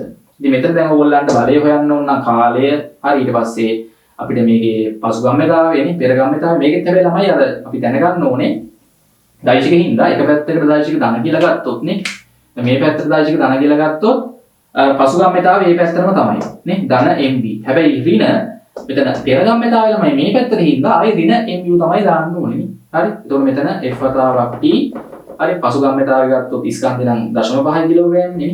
පසු ප්‍රවේගය 20යි. මේ පැත්තට ගම්මිතාව ධන නම් මේ පැත්තට ගම්මිතාව ඍණ. හරි. මොකද පෙර ගම්මිතාවය මේ පැත්තට තියෙන්නේ. 0.5 වරක් කීයද? හරි. ආරම්භ ප්‍රවේගය මෙහාට එන්නේ 10යි. ඍණයි මේ ධන වෙලා මේ දෙක එකතු වෙනවා. මෙහාට මෙහා එකතු වීමක් තමයි වෙන්නේ. ඔන්න ඔය ටික පොඩ්ඩක් මතක තියාගන්න. මොකද සමහර ගණන් වල ළමයි අපිට මේ පස්තාර දෙනවා. දීලා එතකොට අපෙන් කරන්න තියෙන්නේ මේකේ වර්ග බලය ගත්තා නම් හරි. දැන් හිතන්නකො මේ වෙලාවේ බලය සමහරවිට බලය ළමයි මේකේ වදින්න ටිකක් වැඩි වෙනවා. ආයෙ බෝලේ මෙහාට එන්න චුට්ටක් බලය අඩු වෙලා තමයි නිදහස් වෙන්නේ නේ. ඒ කියන්නේ පොඩි කාලයක් තුල අර බෝලේ ඇවිල්ලා මේකේ වදින්න පටන් ගන්නකොට ස්පර්ශ වෙද්දිම බලයේ බිඳුවෙන් පටන් ගන්න ටික ටික බලය වැඩි වෙලා මේක තද වෙද්දිම තමයි උඩින් බලය එන්නේ බෝලේ පැට් එකට. ආයෙ මෙහාට බෝලේ එන්න ගන්නවනේ ටික ස්පර්ශය ටික ටික අඩු වෙලා නැතුව යද්දි බලය බිඳුවක් වෙනවා. අර මධ්‍යම බලය තමයි මේ ගන්නෙ. ගැටි පැවතිච්ච චූටි සාමාන්‍ය මයික්‍රෝ තප්පර මිලි තප්පර 20ක් වෙන්න පුළුවන් නේ. අර චූටි කාලයක්. මේ කාලේ ගත්තොත් ළමයි මේ මිලි තප්පර වලින් තමයි ගොඩක් වෙලා දෙන්නේ. චූටි කාලයක් නේ. හරි මිලි තප්පර 5ක් වෙන්න පුළුවන්. හරි මිලි තප්පර 10ක් වෙන්න පුළුවන්. එතකොට මේ කාලයේ මිලි තප්පර කරලා දාන්නත් ඕනේ. බලය හොයන්න පුළුවන් මොහොම. නැත්තම් සමහර ගණන් වල ළමයි අපිට දෙලින්ම මේ පස්තාර දෙනවා. හරි හිතන්නකො වස්තුවක් මත කාලයයි බලයයි වෙනස් වෙච්ච පස්තාර. මෙතන නිව්ටන් 20යි. හරි මෙතන දෙද නිව්ටන් 30යි. කාලය තප්පර හිතන්නකෝ 2යි කියලානේ. ඉතින් මේක තමයි වර්ගඵලය ගත්තොත් මෙතන සමාන්තර ආශ්‍රයයක්ද මොකද මේ ත්‍රිපිසීමක් නේ. ත්‍රිපිසීමක වර්ගඵලය ගත්තාම මේකේ වර්ගඵලය එනවා. ඒ වර්ගඵලය ළමයි ඕගොල්ලන්ට ගෙලින්ම මෙතනට දැම්ම හැකිනේ. අර බලය වතාවක් කාලයේ ගුණිතෙන් එන්නේ ගම්මිතාව වෙනසනේ. අර වර්ගඵලය දාලා මොකක් හරි අපිට ආරම්භක ප්‍රවේග සමහර ගණන් වල වස්තුව නිශ්චලව තිබ්බනම් mu බිඳුවයිනේ. හරි F වතාවක් T සමානයි mv ඍණ mu. ආරම්භක ප්‍රවේග බිඳුවක් කියලා දුන්නා නම් නිශ්චලව තිබ්බ කියලා දුන්නා නම් mv කෙලින්ම mu බිඳුවයි. ඔකෙන් අපෙන් අහනවා පසු ප්‍රවේගයනේ. ඒ කියන්නේ තප්පර දෙකකට පස්සේ වස්තුවේ ප්‍රවේගය. දැන් මේකෙන් එන්නේ වර්ගඵලයනේ. ඒ කියන්නේ ගම්මිතාව වෙනසනේ. ඒක අතනින් අරන් දාන්න ගම්මිතාව වෙනසට වර්ගඵලය. හරි. එතන භාගයේ වතාවක් සමාන්තර පාද දෙකේ දිගවලු එකතුව 20යි 30යිනේ. හරි. බෙදීම දෙක වතාවක් ලම්බෝස දෙකයිනේ. සමානයි වස්තුවේ ස්කන්ධ දෙනවනේ. දීලා අර පසු ප්‍රවේගය තමයි අහන්නේ ගොඩක් වෙලාවට. හරි. ආරම්භ ප්‍රවේගයක් තිබ්බොත් ඒකත් දාන්න. දාලා අර දෛශිකෙන් ඉඳලා දිශාව විතර සුරු කරන්න ඕනේ. අන්න ඒක වැදගත්. හරි. ආවේගයත් එක්ක සම්බන්ධ වෙන කොටස්. ප්‍රශ්න වල ඇවිල්ලා දෙනවා බහුවර්ණ වලට. ගොඩක්ම බහුවර්ණ වලට එන්නේ. අර සමහර කනවල මේවා ආනතව යන ඒවාත් තියෙනවා. ඒතර දිශාව ඔයගොල්ලන්ට මේ විභේදනය කරලා තමයි ගන්න වෙන්නේ. හරි. ආනතව යනවා කියලා දුන්නොත් දෛශිකනේ. හරි. එක පැත්තකට දෛශික දාන අනිත් පැත්තට ඍණ. ඒ වගේම ආනතව තිබ්බොත් එහෙනම් ඔයගොල්ලන්ට තිරස්වයි සිරස්වයි දිශා දෙකකටම ගම්මිතාව වෙනස් වීම ගන්න වෙනවා. හරි. එහෙම ඒවාත් තියෙනවා ගණන් වල. හොඳයි. ඊට පස්සේ තමයි මම මේක දැන් පොඩි ගණන් දෙකක් හදලා නවත්තන්න විභාග ප්‍රශ්න 2000 A level ව්‍යුහගත රචනා ගැටලුව. ළමයි ඒකේ තියෙන්නේ මේ රළු කුෂ්ඨයක් මත පෙට්ටියක් තියෙනවා B. ඒක තන්තුවකින් සම්බන්ධ කරලා මේ මිනිහා අදිනවා. හරි. එතකොට මේකේ B පෙට්ටිය R ලනුව X කියන්නේ මිනිහානේ. හරි. එතකොට මේකේ බල ටික ලකුණු කරන්න ඕනේ මිනිසා විසින් ලනුව මත යොදන බලය. හරි. මිනිසා විසින් ලනුව මත යොදන බලය මොකක්ද එන්නේ? මේකේ FRX. මිනිසා විසින් ලනුව මෙහාට අදින හින්දා FRX මෙතන ලකුණු කරා නම් හරි. මිනිසා විසින් ලනුව මත බලය මේ පැත්තටනේ. මෙතනින් මිනිහා අදිනවනේ. ඊට පස්සේ පෙට්ටිය මගින් ලනුව මත යොදන බලය පෙට්ටියෙන් දැන් ලනුවෙන් පෙට්ටිය මෙහාට අදිනවා පෙට්ටියෙන් ලනුව මෙහාට අදිනවා. ලනුව මත බලය F මේක දීලා තියෙන අංකනේ RB සංකේතික දාන්න දෙන්න දිශාව දාලා. ලනුව මගින් පෙට්ටිය මත බලය ලනුවෙන් පෙට්ටිය මත බලය මේ පැත්තටනේ. F ඒක B ආකාරය. අර ක්‍රියාව සහ ප්‍රතික්‍රියාව. පෙට්ටිය මත ක්‍රියා කරන ඝර්ෂණ බලය. දැන් මේක මෙහාට අපි ඇදගෙන ඉද්දී මේ රළු පුෂ්ඨයෙන් මේ පැත්තට ඝර්ෂණ බලයක් ඇති කරනවා. ඒක හරිද? මේකේ අහලා තියෙනවා තමයි ක්‍රියාපතික්‍රියා මොනවද? මේ බල ලකුණු කරපු බල හතරෙන් ක්‍රියාව සහ ප්‍රතික්‍රියාව ලෙස ගන්න වෙන්නේ මේ දෙකනේ. පෙට්ටිය ළඟ මත යොදන බලය හැමෝම පෙට්ටිය මත යොදන බලයයි. හරි, ඉහත බල අතුරෙන් ක්‍රියාපතික්‍රියා යුගලය මේ ලෙස ගන්නේ මොකද්ද? FBR සහ FRB. මේක වෙනම ලකුණු කරන්න දෙන්නේ. මේ පෙට්ටිය වෙනම ඇඳලා තියෙනවා. ඒක යා මත මේ පැත්තට ඝර්ෂණ බලය ලකුණු කරන්න, මේ බලය ලකුණු කරන්න. ලනුව මත වෙනම ලකුණු කරන්න මේ පැත්තට FRB එකයි, මේ පැත්තෙන් මිනිහ යොදන බලය FRX එකයි. ඊට පස්සේ අහලා දිනවා B මිනිසා විසින් නිව්ටන් 100ක බලයක් යොදා ලනුව අදින විටද පෙට්ටිය තවදුරටත් නිශ්චලව පවතී. ඒ කියන්නේ පෙට්ටිය දැන් නිව්ටන් 100ක බලයක් දීලා අදීදී ළමයි මේක සැහැල්ලු තන්තුවක් හින්දා අපි දන්නේ හැමදාම එක මාතෙදීනේ. ඉතින් මෙතෙන්ට එන බලෙත් නිව්ටන් 100යි. මෙහෙන් 100ක් දෙද්දි මෙතෙන්ට 100ක් එනවා හැමදාම. මේක මෙහාට 100කින් ඇදුනට ළමයි පෙට්ටිය නිශ්චලව තියෙනවා. ඒ කියන්නේ ඒ බලයට සමාන බලයක් තමයි ඝර්ෂණ බලය. යන්නේ නේ මෙයා මත ඝර්ෂණ බලය නිව්ටන් එහෙනම් 100යි. ඊට පස්සේ CO එක මිනිසා විසින් ලනුව මත යොදන බලය නිව්ටන් 150කින් අදින විට අන්න පෙට්ටිය ළමයි චලනය වෙන්න ඕන මෙන්න අවස්ථාවයි තිබ්බා. ඒ කියන්නේ නිකන් දැන් නිව්ටන් 150කින් අදිද්දි මෙතෙන්ට එන බලයක් 150යි නිව්ටන්. දැන් පෙට්ටිය නිකන් හෙල්ලෙනවා. යන්න ඕන මෙන්න. ඒ වෙලාවේ බල සමතුලිතයි. යන්නේ නැහැ නේ යන්න ඕන මෙන්න. ඒ වෙලාවේ ඝර්ෂණ බලය නිව්ටන් එන 150යි. බාහිර බලය වැඩි කරන්න ඝර්ෂණ බලය ඊට සමානව වැඩි වෙනවා. වැඩි වෙලා බාහිර බලය දිගටම වැඩි කරයි යද්දි කිසියම් මොහොතක මෙයා යන්න ගන්නවනේ ඉස්සරහට. මොකද එතනින් පස්සේ මේ ඝර්ෂණ බලයට වැඩි වෙන්නේ නැහැ. එහෙනම් ඔය වෙලාවේ ළමයි ඝර්ෂණ බලය නිව්ටන් 150 කියලා කියන්නේ මේ රළු පුෂ්ඨයෙන් පෙට්ටිය මත ඇති වෙන උපරිම ඝර්ෂණ බලය තමයි ඇති වෙලා තියෙන්නේ. අර නිව්ටන් 150කින් ඇදන් අදිද්දී ගම් පෙට්ටිය එන්න ඕන වෙන්නේ ඉස්සරහට යන්න. ඒ කියන්නේ ඝර්ෂණ බලය 150යි සමතුලිතව තියෙනවා ඒ වෙලාවේ. උපරිම ඝර්ෂණ බලය තමයි දැන් ඇති වෙන්නේ. Fs සීමාකාරී ස්ථිතික ඝර්ෂණ සමූහය. දැන් මේකේ අපිට මෙයාගේ බර හරි පෙට්ටියේ ස්කන්ධය මොකක් හරි එමුනන්නේ. පෙට්ටියේ ස්කන්ධ කිලෝග්‍රෑම් 50යි. එහෙනම් නිව්ටන් 500යි. අභිලම්බ ප්‍රතික්‍රියා බලයක් සිරස් බල සමතුලිත කරාම ඉහළ පහළ යන්නේ නැහැ. පෙට්ටිය 500යි. නම් ස්ථිතික ඝර්ෂණ සමූහය කියවන්නේ Fs සමානයි μsr දාන්න. උදේින් ඔයගලන්ට μs දශම හිතන්නේ μs දන්නේ නැහැ. මේ Fs දන්නවා 150යි. US හොයන්න ඕනේ R කීයද 500 මෙතනින් මේ 150 500 බෙදලා ගන්න. පෙට්ටියේ ස්කන්ධ ගන්න ග්‍රෑම් කිලෝග්‍රෑම් 50. ඊට පස්සේ අපෙන් අහනවා තමයි හොයන්න. D වල එක මිනිසා විසින් යොදන බලය නිව්ටන් 200 දක්වා වැඩි කළ විට පෙට්ටිය හා ලණුව මේ පැත්තට තප්පර වර්ගයට මීටර 2ක තරණයෙන් යනවලු. හරි දැන් මිනිහා යොදන බලය මෙහෙන් නිව්ටන් 200යි. නිව්ටන් 200කින් යොදලා මේක ඇදගෙන මේ දෙන්නම ළමයි ලණුවයි පෙට්ටියයි ඉස්සරහට යන තරණය තප්පර වර්ගයෙන් මීටර 2යි. හැබැයි ලණුවේ ස්කන්ධ දැන් දීලා තියෙනවා. දැන් මෙච්චර වෙලා අපි හරි ලණුව අපි නිශ්චලව තිබ්බින් දවුලක් නැහැ. බර තන්තුවක් ලෙසම ගන්න මුලින්ම තිබ්බේ. එහෙම ගැටලුවක් නැහැ. මොකද බර තන්තුවක් වුණත් ළමයි චලනය වෙන්නේ නැත්තම් තිරස්ස තියලා නිශ්චලව තියෙනකන් හැමතැනම එක මාර්ගෙ තියෙන බර තන්තුවක් වුණාටනේ. දැන් මේක බර තන්තුවක්. අර සිරස්ස තිබ්බොත් බර තන්තුවක උඩට යන්න යන ආරතිය වැඩි වෙනවා. තිරස්ස තියලා නිශ්චලව හෝ ඒකාකාර ප්‍රවේගයෙන් අරන් ගියොත් බර තන්තුවක හැමතැනම ආරතිය සමානයි. මෙච්චරලා නිශ්චලව තිබ්බේ. දැන් ළමයි මේක මෙහාට යනවලු තප්පර වර්ගයට මීටර 2ක තරණයෙන් මෙහෙන් 200කින් මෙහා අදිද්දි. හැබැයි ළමයි මේක බර තන්තුවක් ඈ. කිලෝග්‍රෑම් එකක ස්කන්ධයක් තියෙනවා. දැන් අපෙන් අහනවා ලණුව වගේ පෙට්ටිය මත ඇති කරන බලය දැන් කීයක් වෙනවද කියලා. ඒ කියන්නේ මෙන්න මේ බලය. ඒක ළමයි දැන් නිව්ටන් 200ක් වෙන්නේ නැහැ. හරි? මේක සැහැල්ලු තන්තුවක් වුණා නම් මෙතන 200ක් තමයි. බර තන්තුවක් වුණාම ළමයි ඔයගොල්ලන් මතකයි අපි කරා තන්තු වල ආතති බර මෙහාට එන්න ආතතිය ටික ටික අඩු වෙනවානේ. හරි මෙතන ආතතිය ගන්නු. මොකද කරන් තියෙන්නේ? කරන් තියෙන්නේ තන්තුවට මෙන්න තන්තුව. හරි තන්තුව මත මේ පැත්තට ඇති වෙනවා FRB බලය. මේ පැත්තෙන් අපි F යොදන බලය කීයද නිව්ටන් 200යි. හරි අපි මෙයාව අරන් යන තරණය ඇදගෙන යන්නේ තප්පර වර්ගයට මීටර 2කින් ස්කන්ධ කිලෝග්‍රෑම් 1යි. ලණුවේ නේ ලණුවට දාන්න F සමානයි එන්නේ. ලණුවට ළමයි මේ පැත්තට F සමානයි එන්නේ දාන්න. හරි ලණුවට F සමානයි එන්නේ දාන්න. දැන් මම අර පැත්තට බලන්නේ. මේ පැත්තට බල ධන F සමානයි එන්නේ දාන්න යන පැත්තට. ඒ පැත්තට බල ධන 200 ඊට ප්‍රතිවිරුද්ධව තමයි මේ පැත්තෙන් FRB. හරි FRB ඒ කියන්නේ පෙට්ටිය මෙහාට අදින බලය. ස්කන්ධ 1යි තරණය 2යි. මෙතනින් ඔයගලන්ට ඍණ FRB අර පැත්තට ගන්න ධන FRB මෙතන 1 වරක් 2 මෙහාට එද්දී 200 ඍණ 2 නිව්ටන් කීයද 198යි. FRB. හරි. ඉතින් ඕකේ විශාලත්වයයි පෙට්ටිය මත ඇති වෙන මේ ක්‍රියාවේ විශාලත්වය සමානයිනේ. FRB FBR ට සමානයි විශාලත්වයෙන් ක්‍රියාව ප්‍රතික්‍රියාව හින්දා නිව්ටන් 198ක් දක්වා බලය මෙතන ඉඳන් මෙහාට එන්න අඩු වෙලා.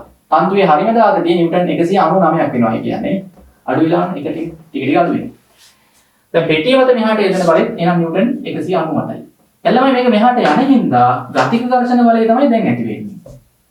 දැන් ඇති වෙන බලය ගතික ඝර්ෂණ බලය Fk. යනවනේ මෙහාට. බල කුෂ්ඨයක් මත වස්තුවක් යද්දී ඇති වෙන්නේ ගතික ඝර්ෂණ බලය. මෙම අවස්ථාවේදී පෙට්ටිය මත ඝර්ෂණ බලය අහන හින්දා දැන් පෙට්ටියට දාන්න F සමානයි එන්නේ. පෙට්ටියට F සමානයි මේ දැම්මොත් යන පැත්තට ඔන්න බලන්න. මේ පැත්තට බල දාන්නේ FBR. පෙට්ටිය මත මේ පැත්තට FBR මේ පැත්තට ඍණ බල Fk. ස්කන්ධ කිලෝග්‍රෑම් 50යි තරණය දෙකයි. FBR වලගේ අපි ගත්ත 198යි නේ. ඍණ Fk මෙතන 50 2 100. ඍණ Fk මෙහාට ගන්න තන Fk 100 මෙහාට ගත්තාම ඍණ 100යි. 98ක් වෙනවා නිව්ටන් ගතික ඝර්ෂණ බලය. ඊට පස්සේ අහනවා කුෂ්ඨ දෙක අතර මේ ගතික ඝර්ෂණ සම්පූර්ණ. ඉතින් කරන්න තියෙන්නේ Fk සමානයි μk වතාවක් R දාන්න. හරි Fk ට දාන්න නිව්ටන් කීයද? 98. හරි μk හොයන්න ඕනේ. දන්නේ නැහැ R කීයද? හරි 500යි. බලන්න ඔතනින් 98 බෙදීම 500ෙන් ගන්න පුළුවන්. හොඳයි අපි තව එක ගානක් බලමු විභාග ප්‍රශ්නයක්. හරි මේක ළමයි රචනා ගානක් 2002 පේපර් එකේ ආපු බලන්න ලීසි ගානක් නිව්ටන් නියමයි චලිතයත් එක්ක. රූපේ වෙන්වා ඇති පරිදි විනෝදයේ සඳහා කරන ලබන ක්‍රීඩාවකදී P වේදිකාව මත හරි P වේදිකාව මත දුවිත් පහළ ඇති ජල තටාකයට වැටීම පැනීම සිදු කරනු ලබයි. අර මේවා දැකලා ඇති මේ වගේ දුවගෙන ඇවිල්ලා මෙතනින් කෙලින්ම නික්මලා හරි අර්ධ ප්‍රක්ෂිප්තයක ගිහිල්ලා මේ වතුරට වැටෙනවා. මේ ජල තටාකේ තියෙන පොළොවට මේ හැටෙන්නේ නැහැ පොළොවට වැටුනොත් ඉවරයිනේ. හරි කෙලින්ම වතුරට පයින්. මේ වගේ ඒවා ඔයාලා දැකලා ඇති. ස්කන්ධ කිලෝග්‍රෑම් 50ක් වන ශිෂ්‍යයෙක් වේදිකාවේ එක් කෙළවරක C. හරි නිශ්චලතාවයෙන් ආරම්භ කරලා චලිතේ අනෙක් කෙළවර දක්වා D. ඒකාකාර තරණයක් වී කිසිදු භ්‍රමණයක් නැහැ. කැරගෙන්නේ නැතුව මෙතනින් මෙතෙන්දී ප්‍රවේගය තප්පරයට මීටර 5කින් ප්‍රවේගය මෙතෙන්දී ප්‍රවේගය තප්පරයට මීටර 5 දක්වා වැඩි කරගෙන මෙතනින් නික්මෙනවා. මෙතනින් තිරස්ස නික්මෙනවා. ගිහිල්ලා මෙයා අර්ධ ප්‍රක්ෂිප්තයක ගිහිල්ලා මේ ඊට පස්සේ ගුරුත්වය යටතේ අර ජලයට වැටෙනවා. හරි වේදිකාවේ දිග මීටර 5යි මේ මීටර 5යි. අහනවා එක වේදිකාව මත දුවන විට ශිෂ්‍යයාගේ තරණය දැන් මේ නිශ්චලතාවයෙන් පටන් අරන් ළමයි මේ බෝලයක් ඇදලා තියෙන මේ ශිෂ්‍යයා මිනිහා වදින්න ඕනේ නැහැ ළමයාව මෙතෙන් දෙල් ළමයි ප්‍රවේගය තප්පරයට මීටර 5 දක්වා වැඩි වුණානේ තරණයෙන් එන්නේ නේ නිශ්චලතාවයෙන් පටන් අරන් එයා වේදිකාව දිගේ දුව දුව ඇවිල්ලා ප්‍රවේගය වැඩි කර කර මේ වේදිකාවේ කෙළවරට එද්දී ප්‍රවේගය 5ක් වුණා නම් කරන්න තියෙන්නේ මෙතන එකේ එකේනේ හරිද v සමානයි u ධන v දාන්න චලන සමීකරණ සරල රේඛාව කියන්නේ v 5යි u බිඳුවයි තරණය හොයන්න ඕනේ කාලේ තප්පර කීයද කාලේ නම් තප්පර අපිට වේදිකාව විදිහට දුන්නේ නේ ඔව් මීටර 5යි මෙතන එතකොට v සමානයි u ධන v දාලා හදන්න බෑ කාලේ දන්නේ නැහැ මොකක්ද දාන්නේ අපි දාමු v වර්ග සමානයි u වර්ග ධන 2as හරි මෙතෙන්දී ප්‍රවේගය දැන් මෙතන ඉඳන් මෙතෙන්ද රේඛී චලිතයක් තියෙන තරණය යන්නේ 5 වර්ගය නේ u බිඳුවයි නිශ්චලතාවයෙන් පටන් ගත්ත දෙවරක් තරණේ a දුර 5යි නේ මෙතන ඉඳන් මෙතෙන්ද මීටර 5යි. හරි මීටර 5යි. මේ මීටර 5යි. එතන මෙතන බලන්න 25 බෙදීම 5යි. මේ දෙවරක් 5 10යි නේ. හරි දෙවරක් 5 10යි. 10න් බෙදුවම කීයද දෙන්නේ තරණේ? ඈ 2.5යිද? ඔව් 2.5යි. තරණේ නේ. හරිනේ. දෙවරක් 5 10යි. 10න් බෙදන්නේ 25යි. ඊට පස්සේ අනෙක් කෙළවරට එන්න කොච්චර කාලයක් යනවද? t සමානයි බිඳුවෙන් පටන් ගත්තා මෙතන දෙද්දි t. එතකොට මෙතන t හොයන්න මොකද කරන්න වෙන්නේ? v සමානයි u ධන v දාන්න දැන්. v දන්නවා අතන දෙද්දි 5 u බිඳුවයි කරණය 2.5 වතාවක් මේ t. 2.5න් 5 බෙදුවාම කීයද? තප්පර 2යි. ඔව්. මෙතෙන් දෙන්න තප්පර 2යි යන්නේ. එතකොට මෙයා මෙතෙන් දෙද්දි ලබාගත් ප්‍රවේගය 5නේ දුවගෙන ඇවිල්ලා. ඊට පස්සේ මෙයා මෙතනින් ඔහොම තිරස්ස තමයි නික්මෙන්නේ. 5ක ප්‍රවේගයෙන් තිරස්ස නික්මෙනවා. නික්මලා මෙයා අර්ධ ප්‍රක්ෂිප්තයක ගිහිල්ලා මේ වතුරට වැටෙනවා. හරි ජල තටාකයට මේ ජල මට්ටමට මෙතෙන්ට වැටෙනවානේ. හරි තම තරණය අයත් කර ගැනීම සඳහා ශිෂ්‍යයාට අවශ්‍ය බාහිර බලය ලබා ගන්නේ කෙසේදයි පැහැදිලිව සඳහන් කරන්න. දැන් ළමයි මෙයාට මේ තරණය කීයද? 2.5යි නේ. ඉතින් මෙයා මේ පැත්තට දුවන්න ඉස්සරහට බලයක් එවන්නේ. දැන් මේ ශිෂ්‍යයා වේදිකාව මත දුවද්දී හරි සාමාන්‍ය දේවල් ශිෂ්‍යයා වේදිකාව මත දුවද්දී හරි දුවනවානේ. හරි දුවද්දි මෙයාට ඉස්සරහට යන්න අවශ්‍ය බලයක් එපේ. යන්නේ ගෙන්නේ මොකෙන්ද? අර වේදිකාවෙන් දැන් සුමත පුෂ්ඨයක් දිගේ දුවන්න බෑ ලිස්සල යනවනේ. හරි අයිස් වගේ නන්නේ. ඝර්ෂණයක් තියෙනවනේ මේ රළු පුෂ්ඨයෙන් දැන් කකුල මේ පස්සට වේදිකාව දිගේ ඇදලා දුවන්නේ ඉස්සරහට හැමතිස්සෙම එක කකුලක් අදින්දි අනිත් කකුල තියෙනවා. ආයේ ඒක අදින්දි අනිත් එකක් තියෙනවා. ඉස්සරහට යනවා. කකුල පස්සට අදින්දි ළමයි පොළවෙන් ඇති වෙනවා ඉස්සරහට ඝර්ෂණ බලය. අන්නේ ඝර්ෂණ බලයෙන් තමයි මෙයා ඉස්සරහට ওই තරණේ යන්න අවශ්‍ය බලය හදාගන්නේ. ඉතින් x සමාන ma දැම්ම නම් ළමයාට ඕනනම් බලය කොච්චරද කියලා බලන්නත් තිබ්බනේ. ඝර්ෂණ බලය කකුල් මත ඇතිවන ඝර්ෂණ බලය. කකුල පස්සට ඇදලා දුවන්නේ ඉස්සරහට. අන්නේ බලය හොයන්නේ ස්කන්ධ 50යි තරණේ 2.5. හරි නිව්ටන් 125ක බලයක් තමයි ගහලා නැහැ ගානේ. අහුවනම් එහෙම හැදුවේ හැකියි. ඝර්ෂණයෙන් තමයි එයා අවශ්‍ය බලය ගන්නෙ. වේදිකාවෙන් කකුල් මත නැත්නම් ළමයා මත කකුල් මත ඇතිවන ඝර්ෂණ බලයෙන් තමයි ඔහු තරණය ලබා ගන්න අවශ්‍ය බලය හදාගන්නේ. ශිෂ්‍යයා වේදිකාව මත දුවන විට ක්‍රියා කරන බල ටික මෙන්න මේ රූපේ ලකුණු කරන්න. ඉතින් මොනවද බල? මේ ඝර්ෂණ බලය ලකුණු කරන්න ඕනේ. අභිලම්බ ප්‍රතික්‍රියා බලය R ලකුණු කරන්න ඕනේ නේ. මෙයාගේ බර mg ලකුණු කරන්න ඕනේ. හරි. ඔහු මත ක්‍රියාත්මක වන බල ටික ලකුණු කරන්න. ඝර්ෂණ බලය ඉස්සරහට, අභිලම්බ ප්‍රතික්‍රියා බලය ඉහළට, බර පහළට. හරි. ඊට පස්සේ තියෙනවා රෝමි ලක්කම් දෙකේ වේදිකාවෙන් ඉවත් වීමෙන් පසු ජලයේ ස්පර්ශ කිරීමට කොපමණ කාලයක් ගත වෙනවද? හරි රෝමි ලක්කම් දෙකේ ළමයි ඊට පස්සේ ප්‍රක්ෂිප්තයක් තියෙනවා. දැන් මෙයා මෙතනින් නික්ම වෙද්දි ළමයි සිරස් ප්‍රවේග සංරචක බිඳුවයින් පහළට අර්ධ ප්‍රක්ෂිප්තයක සිරස් ප්‍රවේග සංරචක බිඳුවක් වෙනවනේ. තිරස් ප්‍රවේග සංරචකය තමයි මෙතන 5. තිරස් ප්‍රවේගය වෙනස් වෙන්නේ නැහැ දිගටම 5යිනේ. වතුරට වැටෙද්දි තිරස් ප්‍රවේගය 5යි. සිරස් එකක් එතකොට තියෙනවා. සිරස් ප්‍රවේගය එන්නේ වැඩි වෙනවා. දැන් කරන්න තියෙන්නේ අපි මෙතන ඉඳන් මෙතෙන්ට එන චලිත සලකලා පහළට s සමානයි ut ධන භාගයයි at වර්ග දැන් මේ ගණන් වල. මොකද s අපි දන්නවා මෙතන ඉඳන් මෙතෙන්ට එද්දි සිරස් විස්ථාපනය වෙන්න මෙයා සිදු කරපු මීටර් 7.2යි. 7.2යි. ut පදයේ ආරම්භක ප්‍රවේගය පහළට මෙතන ඉඳන් මෙතෙන්ට එද්දි ut බිඳුවක් වෙනවා u බිඳුවක් නිසා. ධන භාගයයි පහළට අපි දැම්මේ ගුරුත්ව ධන පහළට 10යි t වර්ග. ඔතනින් ඔයගොල්ලන්ට 10 දෙකෙන් ගපුවාම 5යි. හරිද? ඊට පස්සේ 7.2 මෙතන 5න් බෙදන්න ඊදෙන්නේ 7.2 5න් බෙදන්නේ දෙන්නේ t වර්ග. හරි 10 දෙකෙන් ගම 5නේ. මෙතන 1.0 හරි 22ට දශම මෙතන 4යි 4ක් දෙන්නේ. හරි ඒකේ වර්ගමූලය ගත්තාම t සමානයි තප්පර මේ එන්නේ 1.2යිනේ. තප්පර 1.2ක් තමයි ගත වෙන්නේ මෙතන ඉඳන් මෙතෙන්ට එන්නේ. මෙතන ඉඳන් මෙතෙන්ට එන්න තප්පර කිසියම් කාලයක් ගියා තප්පර 2ක්. මෙතන ඉඳන් මෙතෙන්ට අර්ධ ප්‍රක්ෂිප්තේ එන්න තප්පර 1.2ක් තමයි යන්නේ. හරි. ඊට පස්සේ අහලා දෙනවා ඔහු ජලයේ මතට පතිත වන ලක්ෂයක b සිට ඇති දුර. අන්න මෙතන ඉඳන් මෙතෙන්ට දුරනේ. අන්න තිරස් පරාසය. නේ? තිරස් පරාසය ගන්න ළමයි මේ පැත්තට මොකද්ද? හරි s සමානයි ut දාන්න. තිරස් චලිත සලකලා. ඒතකොට r සමානයි u තිරස් ප්‍රවේග සංරචකේ මෙයා නික්මෙද්දී තියෙන තිරස් ප්‍රවේගය පහම තමයි දිගටම. පස්වරක් කාලය 1.2ක් නේ යන්නේ. මෙතන ඉඳන් මෙතන 1.2යි. ඒ කියන්නේ මීටර කීයද? 6යි. මීටර 6යි. හරි අහලා තියෙන්නේ මෙතන ඉඳන් මෙතනට දුර ඈ. මෙතන ඉඳන් නෙමෙයි. හරි මෙතන ඉඳන් මෙතනට මීටර 6ක් තියෙනවා. හරි.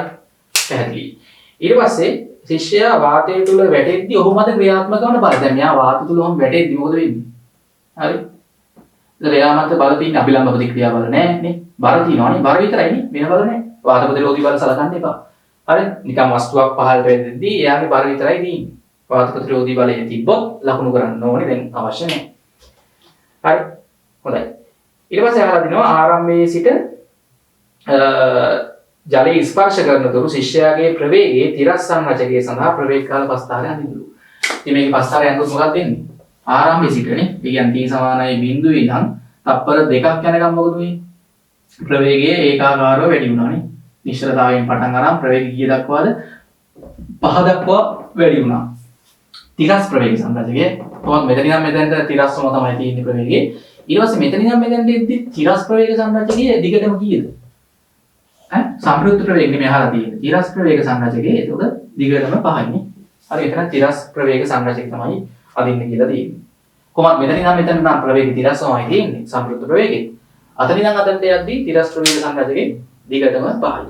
හරි. හොඳයි ඊට පස්සේ ඒකේ අර අවසාන කොටස් ටික නම් ළමයි හදද්දී අපිට භ්‍රමණ චලිතයේ අවශ්‍ය නිසා දැන් මම ඒක හදන්න යන්නේ. හරිද? ඒකේ අර අවසාන B සහ C කොටස් ටික භ්‍රමණ චලිතයත් එක්ක තමයි හදන්න වෙන්නේ උරුස් චලිතේ සම්බන්ධ වෙන නිසා. හරි. ඔගේ තව ප්‍රශ්න දෙකක් විතර තිබ්බා විභාග ප්‍රශ්න. ඔය තුන්වෙනි ගාන ස්ට්‍රක්චර් එකක් ඒ ටිකත් හදන්න. හොඳයි එහෙනම් එතනින් ළමයි නිව්ටන් නියම ටික සම්පූර්ණ වෙනවා. ඉතින් අපි ඔයගොල්ලන්ට ඊළඟ වීඩියෝ එකකින් කරන්නේ නිව්ටන් නියමයෙන් ඉවරයි. ඊට පස්සේ වැදගත් කොටසක් තියෙනවා මේ බල ගූර්ණ කොටස් ටිකක් කරන්න තියෙනවා. ඊට පස්සේ රේඛීය ගම්‍යතා සංසිද්ධි මූල ධර්මය පොඩි කොටසක් අපි ඒක තනි වීඩියෝ එකකින් සම්පූර්ණ විභාග ප්‍රශ්නයි සිද්ධාන්තයි ඔක්කොම ටික කවර් කරනවා. ඊට පස්සේ බල ගූර්ණ බල සමතුලිතතාව ගුරුත්ව කේන්ද්‍ර වලට වෙනම ආයි වීඩියෝස් ටිකක් කරනවා. හරි එහෙනම් හොඳට වැඩ කරන්න අපි ඊළඟ වීඩියෝ එකෙන් හමුවෙමු. සුබ දවසක්. We'll go through the wastelands, through the highways, and on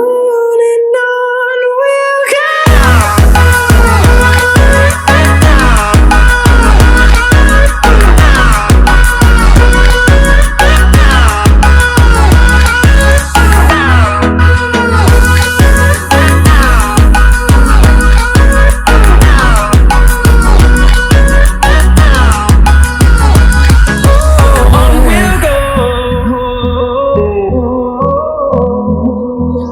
Finding life along the way, melody.